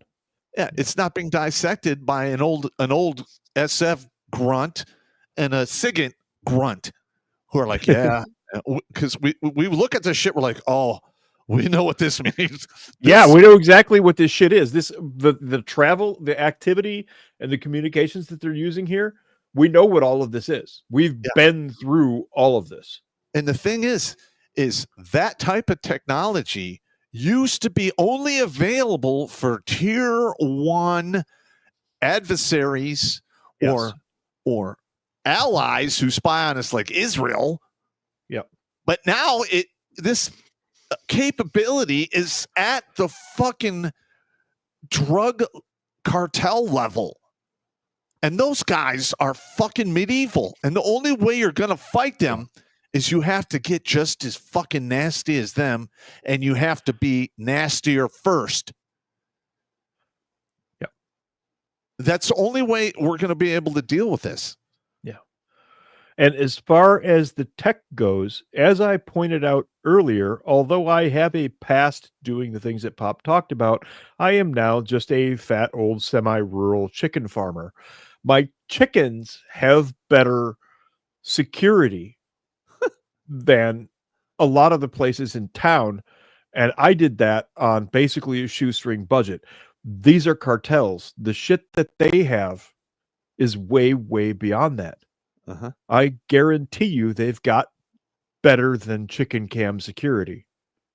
And it's probably being used by professionals that used to do this for a living for either a foreign adversary or our own our NSA military, DSS. Or one of our former alphabet agencies.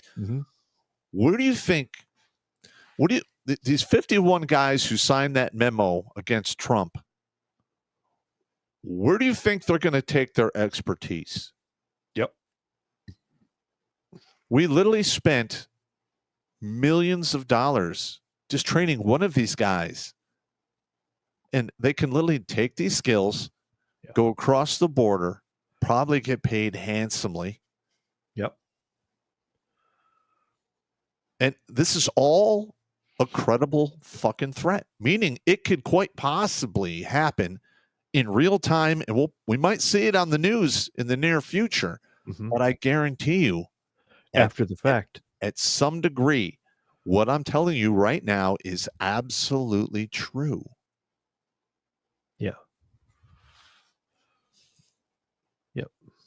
It is. Now, here's the thing, though. If you order now, you also get Breaking explosive FBI warning. CCP, Iran, and Mexican cartels partnering in Canada to move fentanyl and terrorists into the United States. Our northern border is one of the most porous borders ever at all. Okay. It's being invaded by snow Mexicans. Europeans. Those are Europeans. Look, point blank, I could get up from where I am right now and drive approximately 14 hours and walk into Canada undetected. Yeah.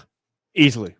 I know a dozen places that I could do this and be unchallenged. Yeah.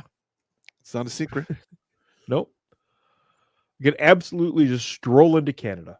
And the same is true of our border in a lot of places.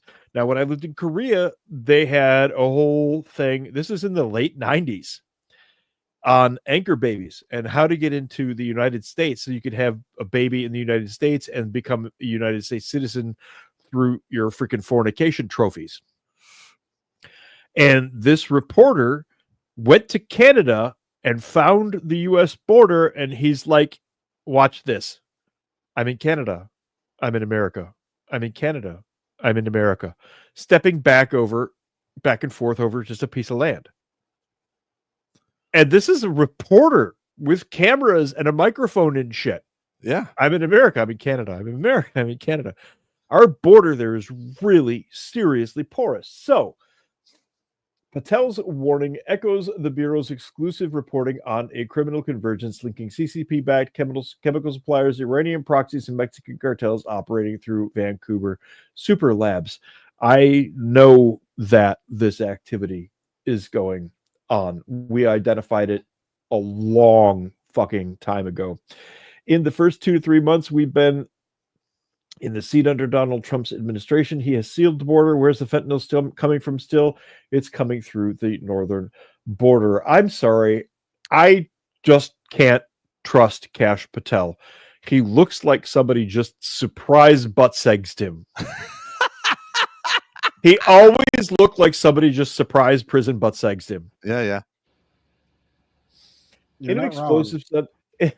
explosive Sunday interview that would place tremendous pressure on Prime Minister Mark Carney's new Liberal government, after Kash Patel alleged that the Mexican cartel, the Chinese, and this post is for paid subscribers, you snatch.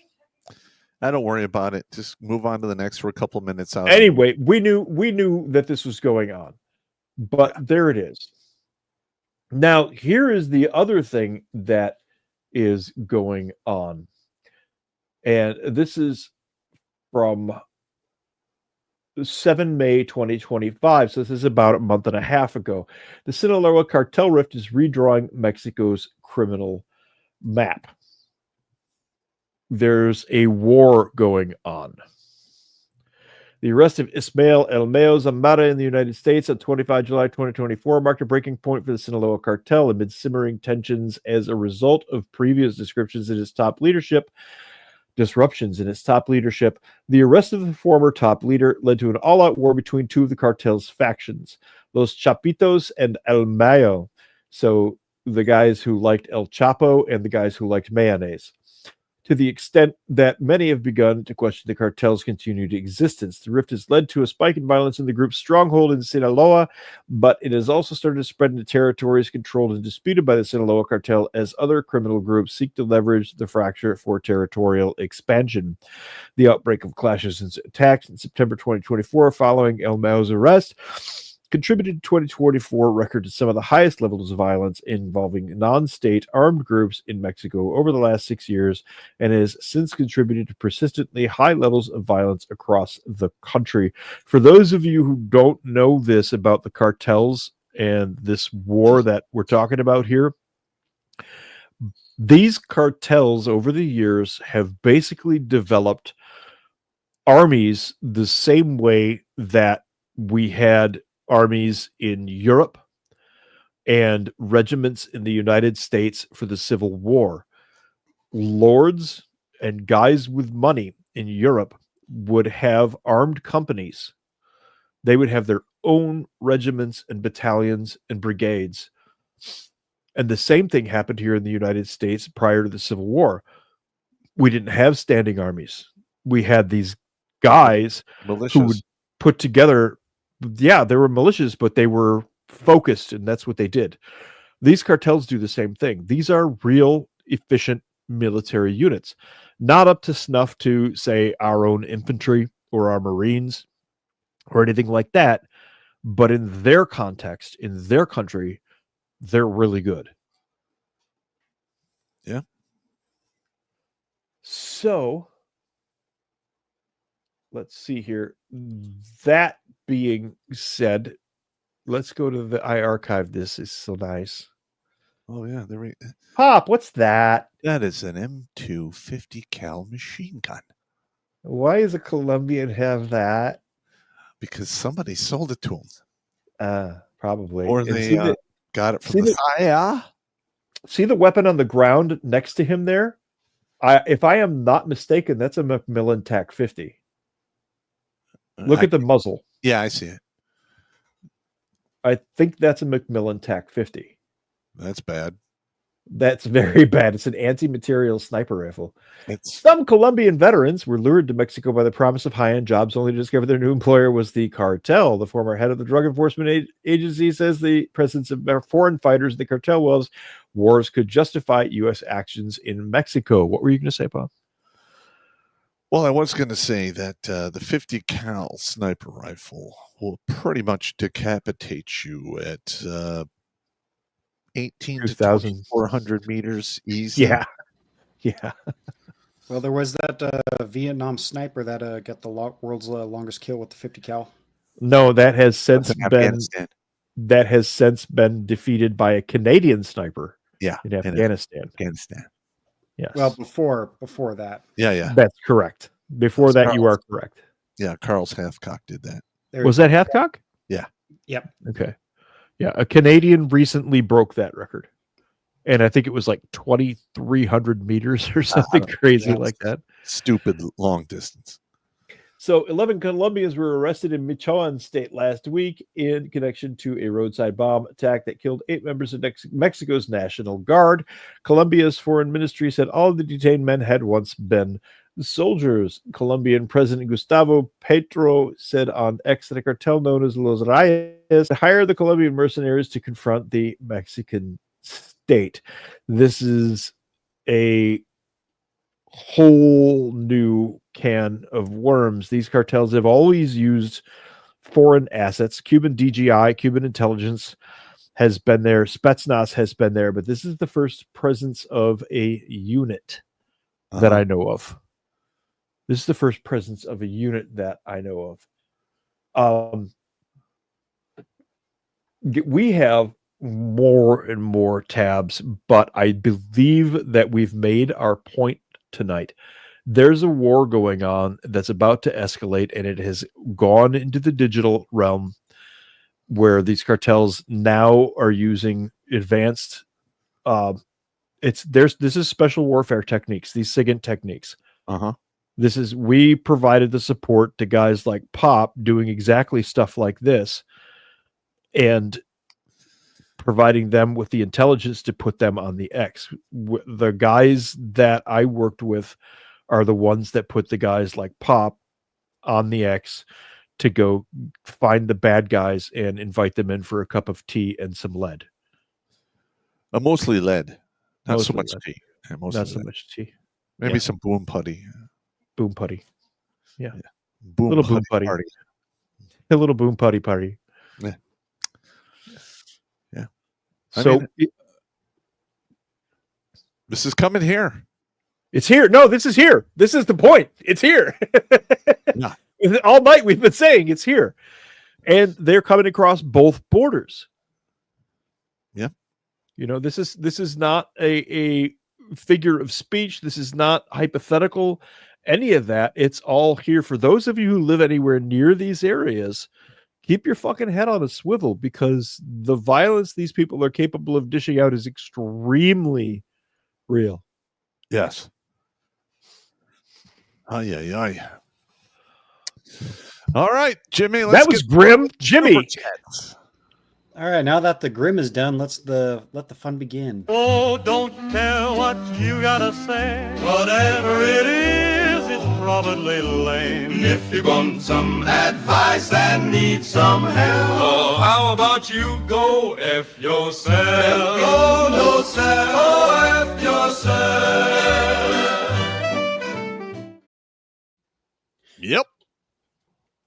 There you go. But before we get to that, I want to make a quick announcement here. If you guys over on YouTube are still over on the main channel and you can't super chat, Regiment Fallback right there. That's the one that you can super chat to for some odd reason. I don't know why, but I just want to make that known. All right. Now, on to the super chats here. Let's see where we're starting here. Looks like over on the main, we got 265 viewers with 193 likes. Again, that's still fucky with we're still trying to process through all the other stupid shit that happened. So, but on the other side, we got 104 likes with 112 viewers over there. All right. All right. Let's see. The first one over on the YouTube side is from Stuart Martin. He says, what is your definition of Bolsheviks? My definition of Bolsheviks is Bolsheviks. Yeah. They never went away. I'll let you figure out why, but it involves small hats and perhaps a region of the Ukraine. Mm-hmm. We can discuss it further later. Yep. Well, since he said the word, drink. There, I said it. Bolsheviks. Bolsheviks. Now drink.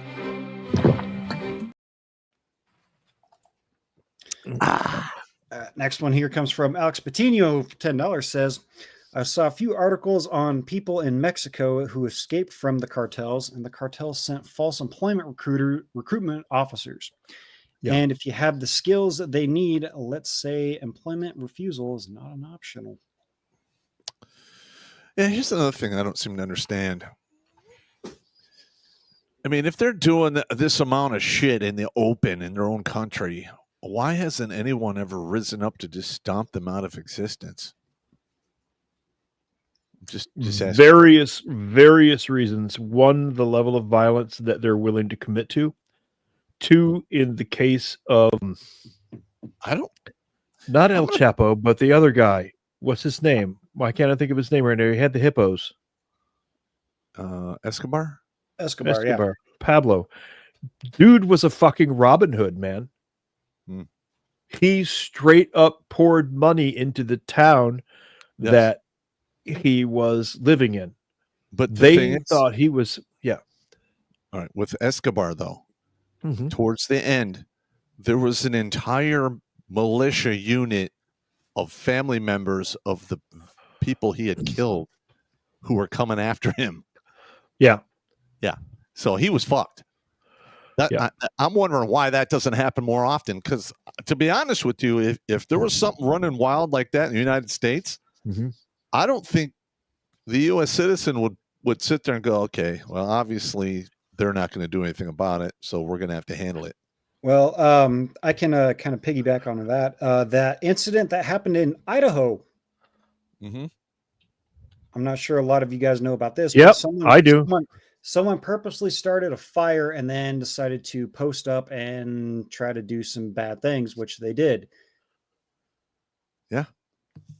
And I don't know the whole backstory on that one, but Jesus Christ, apparently it's fucked. Yeah, well. Let's see here. Moving on here. We got Alex coming back here. Says 27 Mexican presidential candidates were deleted. So the cartels and Mossad had a lot to do with that. And not Larry or Curly, just Mo was sad. Just Mo, and he's sad. Let's see. Sean St. George jumping in says 500-pound door knock. LOL. I prefer Warheads on Foreheads from Fat Electrician. That's actually from 1991. Warheads on Foreheads. Warheads on Foreheads. Yeah. Yep. That's the first time I ever heard that was during the Iraq War in 91. Yeah, we got James Sullivan here with $5. Says you both could get back could get back to it. Try carnivore diet.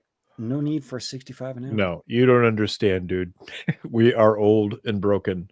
We no longer are capable of the shit that we used to do. No. I mean, your body can only take the pounding. I mean, Yeah. I used to be able to like do an airborne shuffle for like 28 miles with like all of the gear on my back. Yes. There's no way I could do that today. I can barely complete a 12-miler on time now. Yeah. Like just barely. That's 3 hours. I used to do a 12-miler under full pack in 240, 235, 240. Uh-huh. So we would run part of it. Well, yeah, if you want to get that fast, you have to run it. Yep. All right. Next one. We got Alex coming back. Says Schools of Americas is still at Benning in WINSEC, Western Hemisphere Institute for Security Cooperation. Oh, good. They renamed it. That helps. Yeah. We need to stop that shit. Yeah. Fuck them. And Plains Warrior dropping in with $5 says normie Americans are oblivious as to how brutal the world is, but open borders are just fine. Yes. Absolutely Yeah. correct. Most normal Americans have no fucking clue. Mm-hmm. Nope. Yeah. And we got Mario Trujillo jumping in, says depending on how much info they get on the timeshares, they can also put some identity theft. They can sell those stolen IDs on the black market. Yeah, they can. Yep. And last one from Mario here says, what's sad is some of those tunnels are built better than and maintained than most of the bridges and roads across the country. Yes. 100% correct. Yeah. 100% correct. Yep. Actually, I think Mario, you get yourself one of these for that one. All right. Oh, look, a beer appeared in my hand. How did that happen? The Magic Beer Fairy? Magic Beer Fairy, no homo. Okay. All right, we'll jump over to the Rumble side. We got 504 viewers over there. Yep. Rumble, you're still killing it on the fucking likes. There's only 140 on there. That's less than 20%. That's just over 20 guys. Come on. Show us a little love. Yeah. You have precisely 2 minutes to get the likes over 200 or else buttons will be pushed. Well, we'll jump over to the super chats here. The first one from, well, I think everybody's new favorite super chatter here, Lecoq. He's only given us 3 dots there. That's fine. That's all right. And we got N2 Gas here for the next one. It says, Dwarf, no happy helmet tonight. Happy helmets are for Thursdays. Dwarf is usually angry. If you have watched classic Ren and Stimpy, you know why the happy helmet. Yeah. Yep. All righty. I was waiting to get to this one because those who have been waiting, it has happened. Susan McCarley jumps in, says, paying the $5 nagger tax to ask Jimmy, did you get the wiggle dance button in yet? No, we haven't got that yet.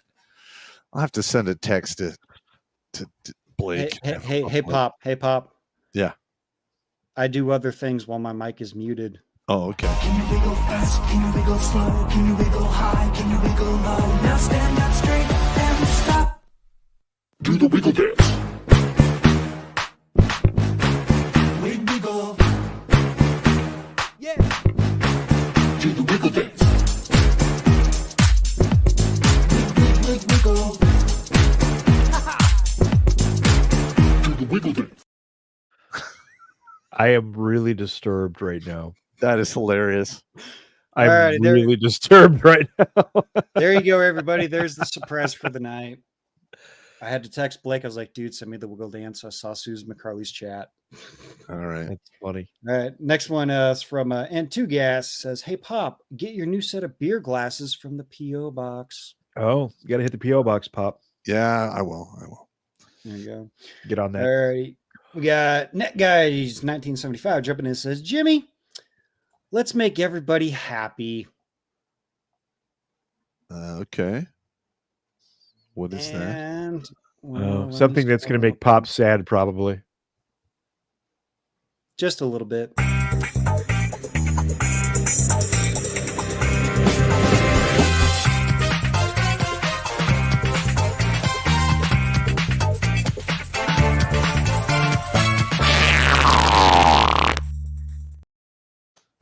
I hate that one, man.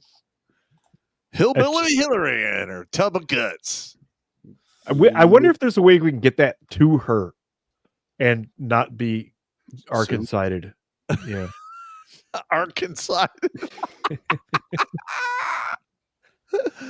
Might have to write that one down, man. Arkansas. Yeah. Let's see. But Net Guy jumping back in says, in honor of Sigma Big Tau, Yeah. let's check in and see how Dwarf and Nance are doing. Oh, God.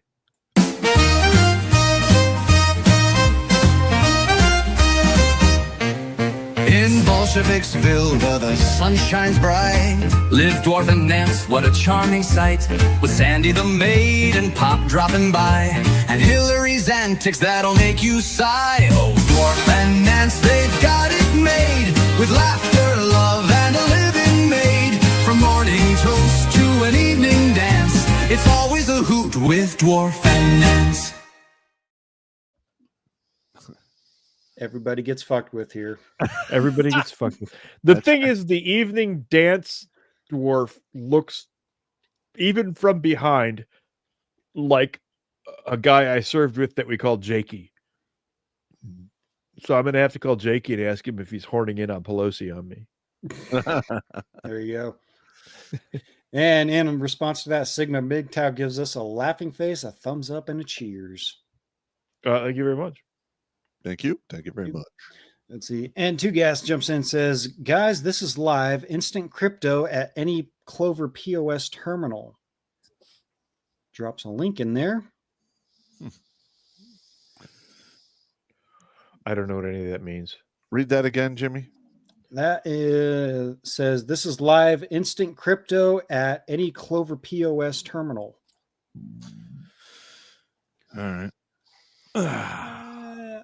I'll save that one. We'll have to, guys. POS, I'm guessing, means point of sale in this case. A point of service. Yes. Or point of service. So I don't know what the implications are, but we'll carry on. We'll carry circle on. back. We got 68 Barracuda says, good evening, you degenerate rectal reaming Bolshevik MiG-15s.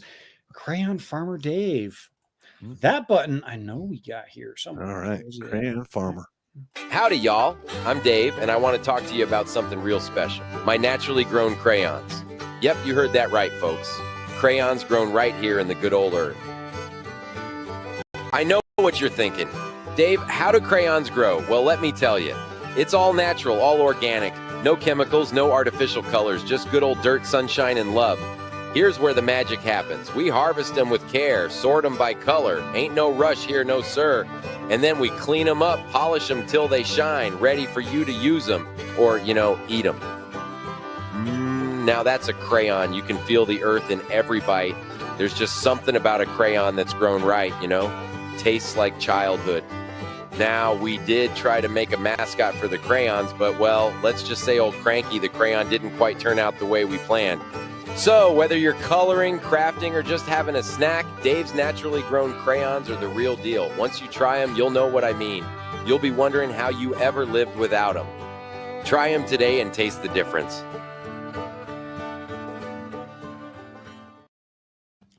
I love that one. It's just so weird. Where did that even? I mean, I know Dave Marine crayons. I get that, but where did the crayon farmer idea come from? I don't know. That would be Billy Von Baum. Yeah, that shit was hilarious. Billy is responsible for the majority of the deep fakes that we have here. No, I know he creates them, but did the idea also come from him, or I'm guessing so. Wow. All right, He's a good dude. Go check him out, guys. Let's see. Moving on here, we got Net Guy jumping back. Says, Pop, go kick the old Zetas' asses. Just pull their walkers away and tie them up and make them watch the Hillary videos. Yeah, I'm not really a torture guy. We could probably use a lot of these videos to run a pretty serious whip me spank me camp. Probably. Yeah, not wrong. Let's see. We got I'm Jack Slad. We're jumping in with $5. Says the cartel is using Pegasus. Yep. What is Pegasus? Pegasus is not this phone. I think it's the one before this. I could be wrong, but the phone would get hot all the time. I'd run out of battery real quick, and I went to a buddy of mine, and he has one of those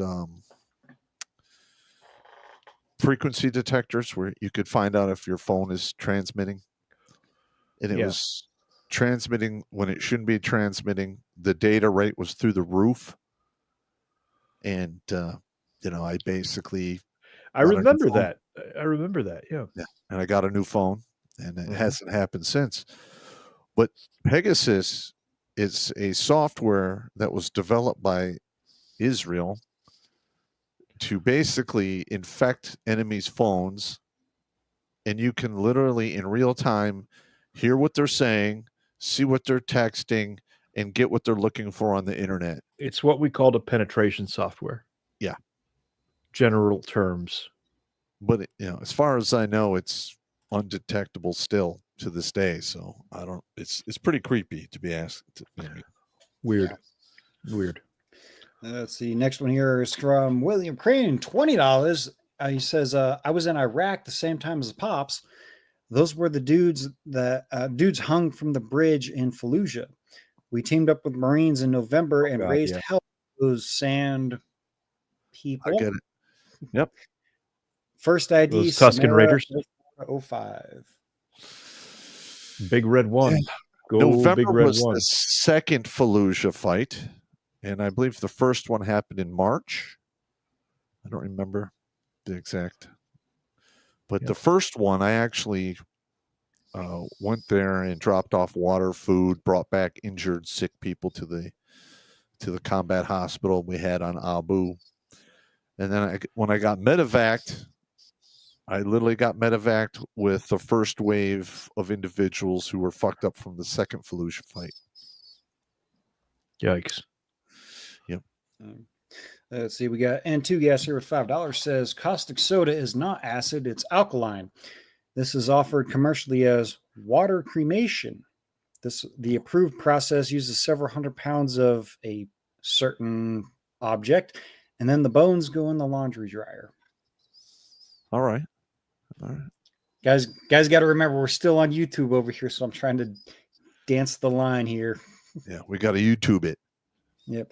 We got William Crane coming back for $20 again. Says it's actually backwards, Pop. Concentrated certain thing. The acid is used for neutralizing the sludge before you dump it. Spent some time in Panama in the 90s, based out of Fort Kobe. All right. Hey, I'm gonna call a clown out here real fast. Veterans Angle podcast says Battle Dwarf claiming he could ruck a 12-miler in 3 hours. Lol. It must happen the same way as beer. His beer just appeared. Magic. Lol. I can still do a ruck in 3 hours, man. I can't. I'm fat and old, but I can still do it. No, I can't do it. I mean, I could if I trained. You could. I could get you to do it. That was something I was always really good at. Yeah. I'm just not motivated to do that. All right, Carrie. That rubs me the wrong way. Yeah, I can still do that. Sorry. Carry on. Yep, carrying on. We got Kira Ninja 00 here with $5. Says, "Hey, Papa Battle Dwarf, the Sean Ryan interview with Katrina Sulzik on YouTube talked about various things about the cartel. Very interesting. I'll have to check that out. Okay, let's check that out. Yeah, nail that link down and send it to us. Yeah, I did actually talk to about half a dozen former Delta guys who were down there when Chavez got whacked. Yeah. CAG was down there. Mm-hmm. That's a shock. Yeah, totally shock. Yeah. Let's see. We got Mighty Mouse Malibu with $10 says, I say an eye for an eye. Treat the bastards as they treated others. If our military gets a hold of them, put them about 15 feet behind a fighter jet and slowly push the throttle up to full burner. Oh, that's not nice.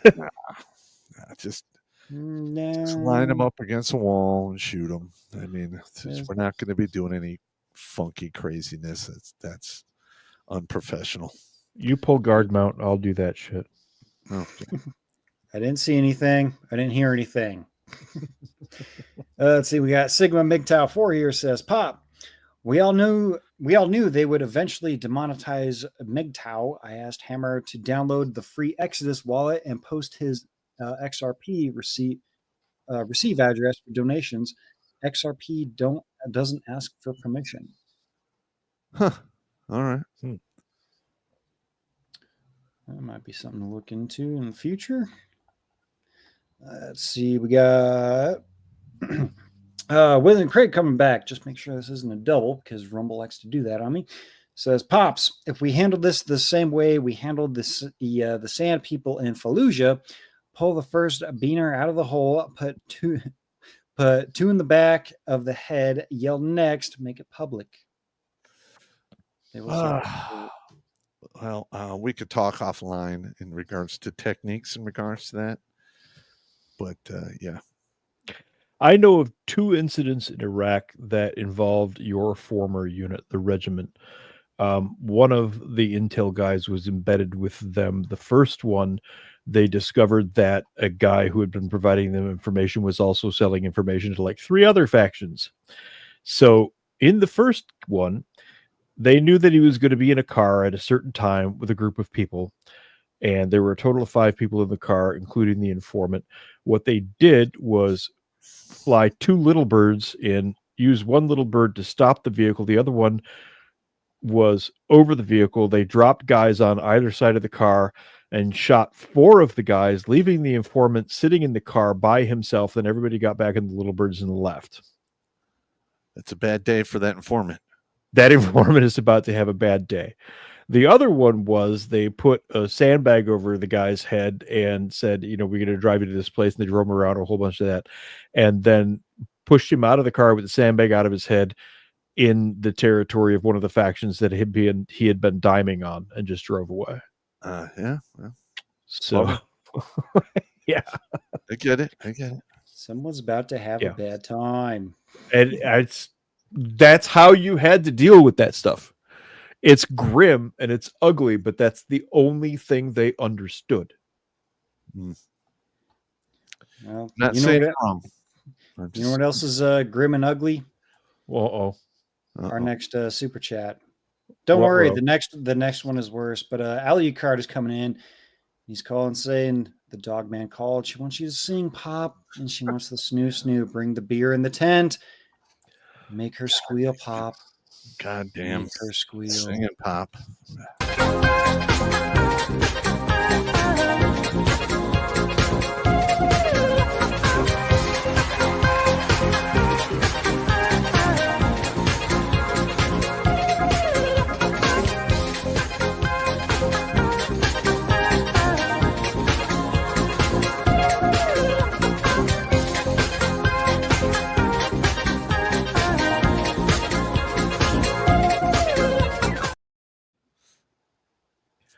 Yep. It's always got to be at least one singing Pop every show. There really is. That happens. Yep. That happened. When I was NCOIC for Civil Affairs at 8th Army, my opening statement for every briefing is, "Gentlemen, good morning. You are no longer in Kansas."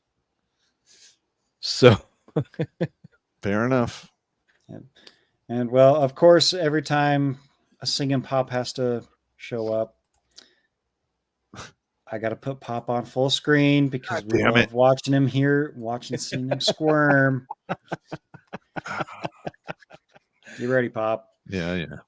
Alucard, 1776. Snot pocket. Snot pocket. Waste of pus. Genital warts. Yeast infected. Chunky starburst goo. Chunky goo. Brownish green. Zinc noodles. Always zinc noodle. with reddish, greenish, chunky yeast-infected period blood. Oh with my god. zinc spunk with STD. Spunk! Ah! All right, is that it? Stop fucking with me, man. That's terrible. Oh my god. Don't worry, Papa. I think the torture is I'm over disturbed. I'm disturbed. Yeah. Yeah. That's disturbed me. Let's see. N2 guest here jumping in says, Pop, know a guy who still has his Macmillan 50 cal used to contract for that dirty water company. Oh, yeah. Well, good for him. Yeah, and we got William Craig jumping back. $15,000 gun. Back then, when he was contracting, it was probably 2,000 to 4,000. Yeah, let's see. We got William Craig jumping in and says, before we can even make a dent in the narco jihadi alliance, we must root out paid politicians, clergy, journos, judges, and lawyers. It's the corrupt among us that need to fear again. Yeah. Yeah. You are correct. You are correct. You are correct. Not wrong. Let's see. There's the double chats from Rumble. That is so common. Let's see. We got 68 Barracuda says, is the magic beef fairy Dylan Mulvaney? The magic beef fairy? I hope not. He hopes. I think he might have meant the magic beer fairy, but now we have a magic beef fairy, and it is all your fault. Yeah. That's terrible. Where in the hell is my button? He has a request here. Where's my buttons? I swear I'm not drunk. I haven't drinking that much. I need to rearrange my buttons here because he's wanting a box wine and Catland. Where is box wine and Catland? Behind the magic beef fairy. If you move the drapes to the side, yeah, you can find it. There it is.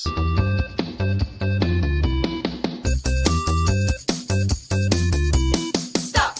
Don't touch me there. This is my no-no square. Stop! Don't touch me there. This is my no-no square.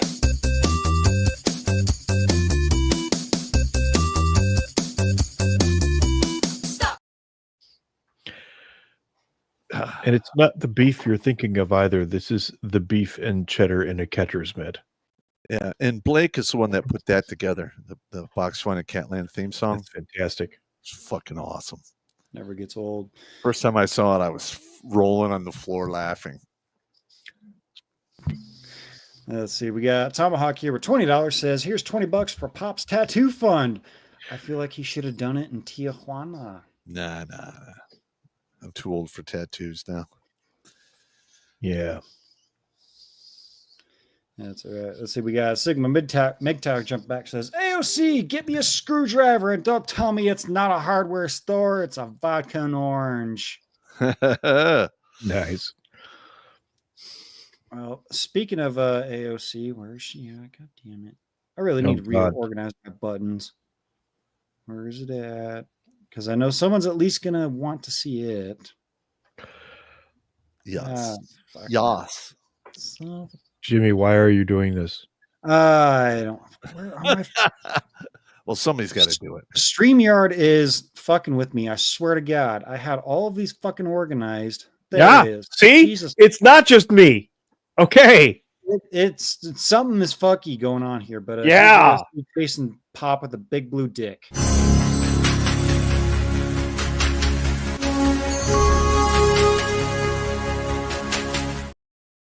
The look on her face is hilarious. Oh my Lord. I don't know what the hell's going on. Let's see. We got N2 gas here. $2 says Fiserv has brought their stable coin pegged to the USD to all their merchant points, point of sales terminals. And it's now globally using their coin. It's possible to do an instant no fee transaction instantly. All right. I feel like we're being marketed to. Well, I haven't actually fucked around with the crypto stuff for like 3-4 years. So yeah, I don't know. I trust the system, but then again, I don't trust the system. So that's why I don't fuck with crypto. Yeah. Let's see. We got Professor Blake Pooh Ass Blaster 3000 says, let's just say I have been buying cordless hole punchers all because of this shot that's been going on. And well, we've already had a singing pops, and now we need a singing captain. That button I know for sure is right here. We did have a request for singing pop. You guys are jackasses. Always want to watch the same shit over and over again. Pick new videos. Look at me, I wanna be the captain of the sea. About time. The poop that came from me, I'd rather steer us to debauchery. Careful what you ask for, video guy. Careful what you ask for.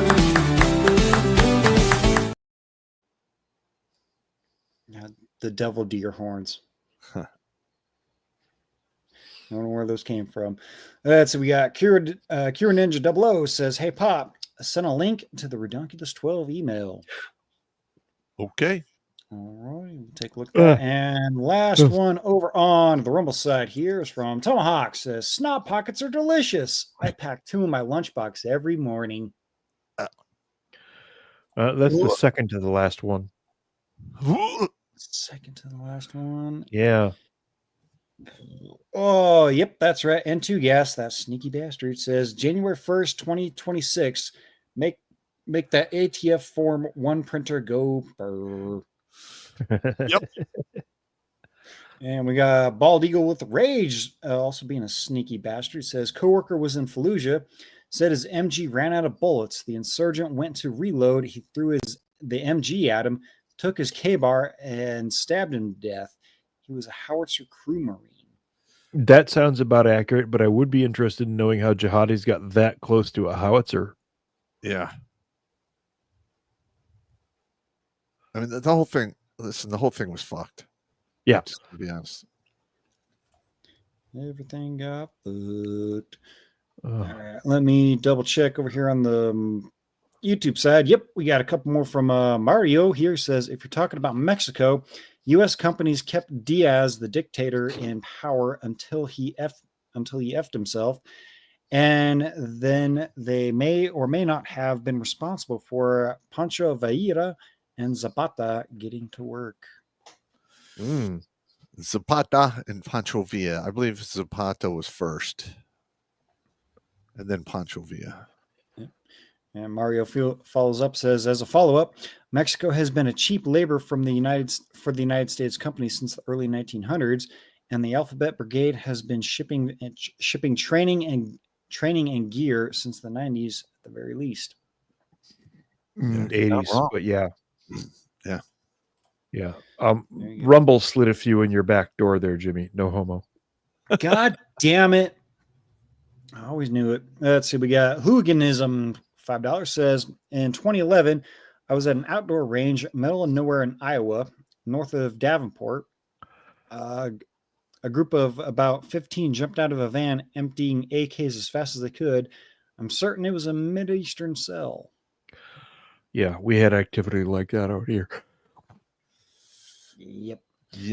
And Professor Blake coming back says, also, I have been training with a certain friend that are in SF, just basic stuff. A lot of the SF stuff is just basic stuff. Well, the stuff that works is the basics. Yes. Yep. That's why it's called the basics. Yes. Yep. All right. We'll jump over to the MGTOW side of the chat. So of course, guys, if you guys ever get bored of hearing, us blab about shit, jump over to MGTOW. Yeah. The chat will, let's just say those guys have a refined taste. Boobies. What? Let's see. Well, who said let's just say the taps are in the MGTOW chat.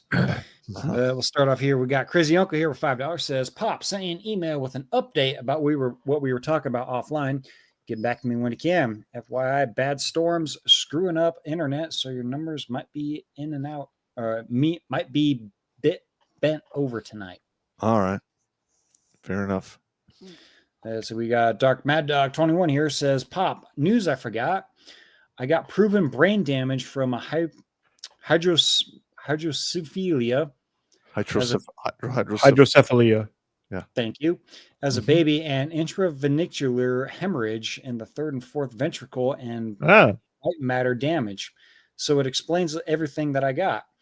I filed a Section 8 housing and will add with medical assistance later. Talking of cartels, Mexicans are up in Canada and they use Pajites and Hindus to make their drug transport and selling.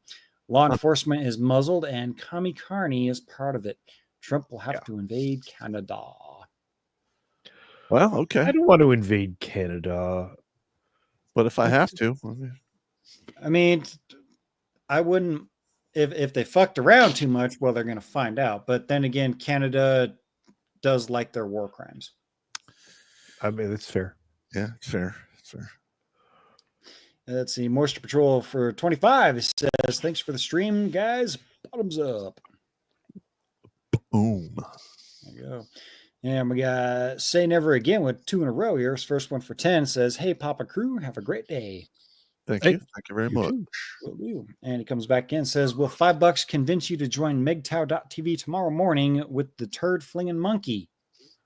I didn't even know he's going to be on tomorrow. I'll look into it. There you go. And last one here on, go ahead. My days are chock full. Yep. It's bad.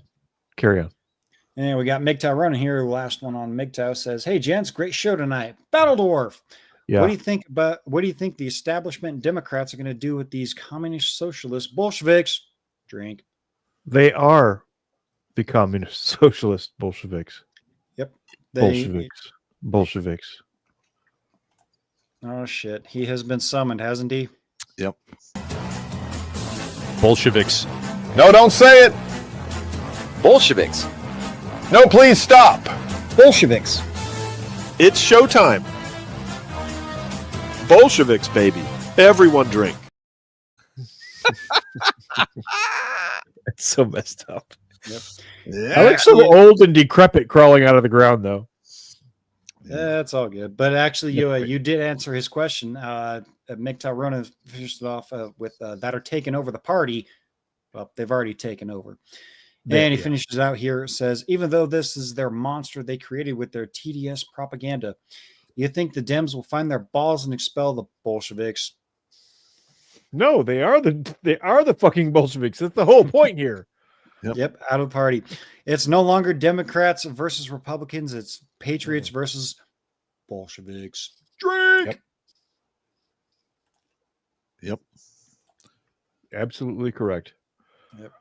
We'll jump over to the Odyssey side where we got Blankets is chatting up over there. We got, did you hear that Jaguar lost over 97% of its business? Oh, yes, I saw that. Yeah, they went woke and went rogue like hard. They lost 97% of their sales over their freaking whatever the hell that fagtastic commercial was. Fantastic. No, they what Jaguar did was, we're just going to put the tip in it, because it's not fully gay. But then when Tyrone, Ray Ray, and Pookie are standing behind you. But they put all 10 tips in at the same time. They put one tip in and they received 10 tips. Yeah. And guess what? I think this whole trans, loose gay, butt twerking queer community bullshit. It's done. Well, because they ran it out. And listen, here's another thing that's going to happen. I think that the guy in New York is going to win that election. And then the entire state is going to implode. It's going to set the example of why communism is bad. And then you're going to see a bunch of people like go fucking totally fucking against, socialism, communism. At least I hope that's the way it plays out. All I got to say is to the gangbangers in New York and all these other big cities, pay attention to who's running your city because, well, people may or may not have to rely on you, and you're probably going to have to put your past beefs aside in order to unfuck some shit. There you go. I get you. All right. Let's see. Blankets again over here on Odyssey says maybe Pop should do a show on the Pop Olympics. Okay. There you go. Might have to do that. And Blankets again dropping something from Twatter. It says, just announced the Pennsylvania UPenn just stripped transgender swimmer William Leah Thompson's of all records and titles. Yeah, I saw that. Good. Good. Enough of that nonsense. It's nonsense. Cut it out. You're freaking Alice in Wonderland, Mad Hatter Tea Party bullshit. We don't want to play anymore. We're not playing Tea Party. No. That's right. Fuck all the way off. And when you get off, when you get there, fucking make a right face and fuck off some more. And take a short walk off of the long cliff of fuck everything. Fuck all of it. Oh my God, that makes me so mad. Trust me too. There's a viral video that Big Angry Phil, shout out to that guy, that asshole. Good dude though.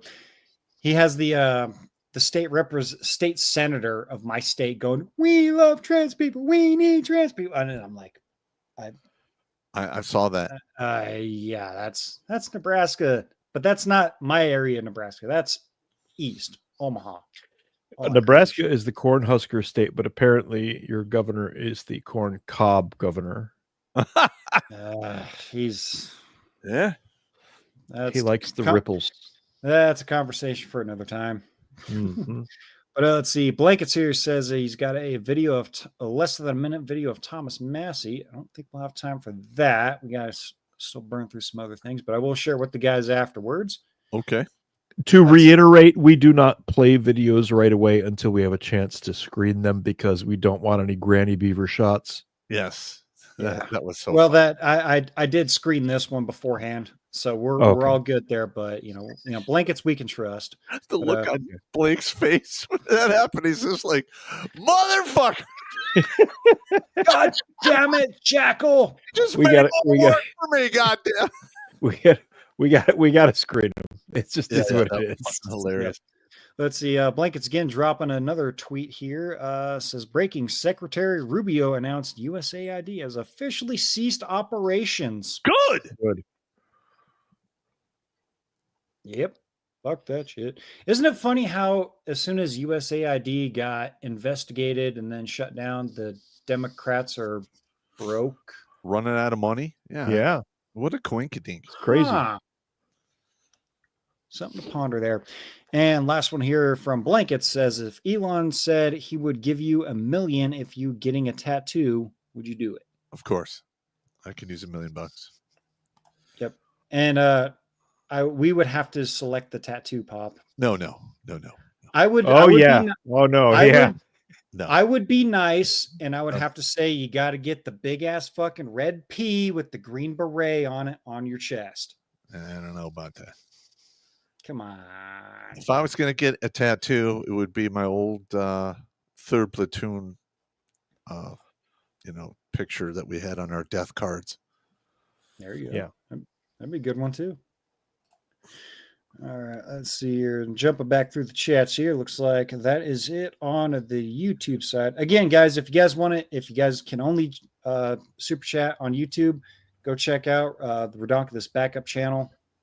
That's the only one. For some reason, that one's monetized. We can get. Hey, Jimmy, Rumble is tickling your back door again. God damn it! Hang on a minute. Let me cover some of the cash apps. Yep. Okay. There you go. All right, stand by. Unfuck your life. There we go. Susie McCarley.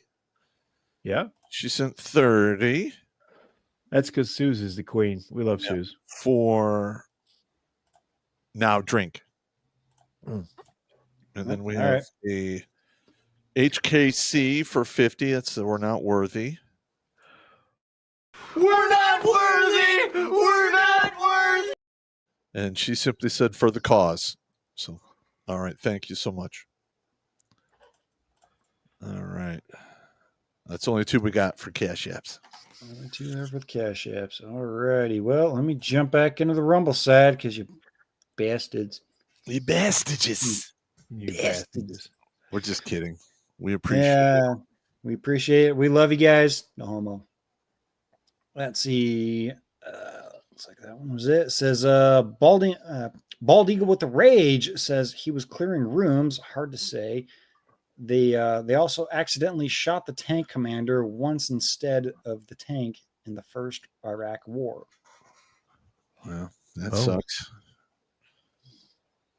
Bummer. All right, is that it, you bastards? He's like, Nope. Nope. So Tomahawk said it. Tomahawk says, I want a Gravy Beamer shot. God damn it. Go to MGTOW TV. Go to MGTOW.tv. They won't be granny beavers, but they will be some very choice beavers. Yeah. Renard69 chimes in as well. Says, much like a call sign, you don't get to choose tattoos you're paid to wear. Oh, yeah, there's that. Yeah. All righty, you bastards. Stop sending us super chats so we can go to bed. Just kidding. We love you guys. No homo. It's all good. Jumping back through here. Looks like that is going to cover all the super chats here tonight. How many do we have? We had 118 views over on the Twatosphere. That's not bad. That's good. That's good. That's pretty good. Okay. There we go. Okay. Share the show, guys. Do what you can to get the word out. Yeah. All righty. Battledorf. What? Words from you tonight?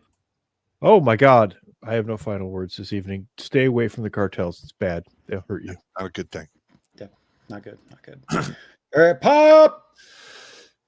All right, everybody. Don't drink and drive. Don't drink and swim. It's not going to work out for you. If you absolutely must fornicate or condom, take it with you or flush it down the toilet and watch it go all the way down. Why? Because women are sneaky bitches, and child support does last 18 to 21 years. Rack up, pack up, and stack up. There's always safety in numbers, and maintain your situational awareness, because if you're going to be attacked, something in the environment will have changed. It's up to you to see it. And last but not least, I'm sick and tired of throwing you guys in the dirt because you're taking a permanent solution to a temporary problem. Play the long game. You have no idea what tomorrow holds, and it could change on a dime. All right? Stay in the fight. And if all else fails, live out of motherfucking spite. And always remember, Uncle Pop's here cheering for you for all of your victories, even the ones you can never tell anyone about. Winning, boom, beer me. Yeah! Nice. Jimmy, YouTube slid one in the back door this time. We got one. This is from Turd Ferguson. Oh, SR, $5. This is Threw a $5 at us. Thank you very much. There you go. Thank you. All righty, gentlemen. You guys already know my final thoughts. Get your asses over to Redonkulas.com. Get you a patch. Get a sticker. Throw that shit on your truck. Throw it on your hat. Throw it on whatever. Because you never know. Shit might be popping off, and, well, friendlies need to be identified. Friendlies, Jimmy, we can't see it. Be identified. Boop. There it is. There we go. There it is. All right there. And Plains Warrior throws $2 from YouTube and says, Turd Ferguson says, have a couple more. Alrighty, there you go. Alrighty, gentlemen. Well, and as always, don't let your girlfriend wash her cootie in the sink, because that's no longer a shot glass. That's a squirt glass. And you never know if squirt is pee. All right. Just be careful. Just be careful. Take it easy. I can't do it!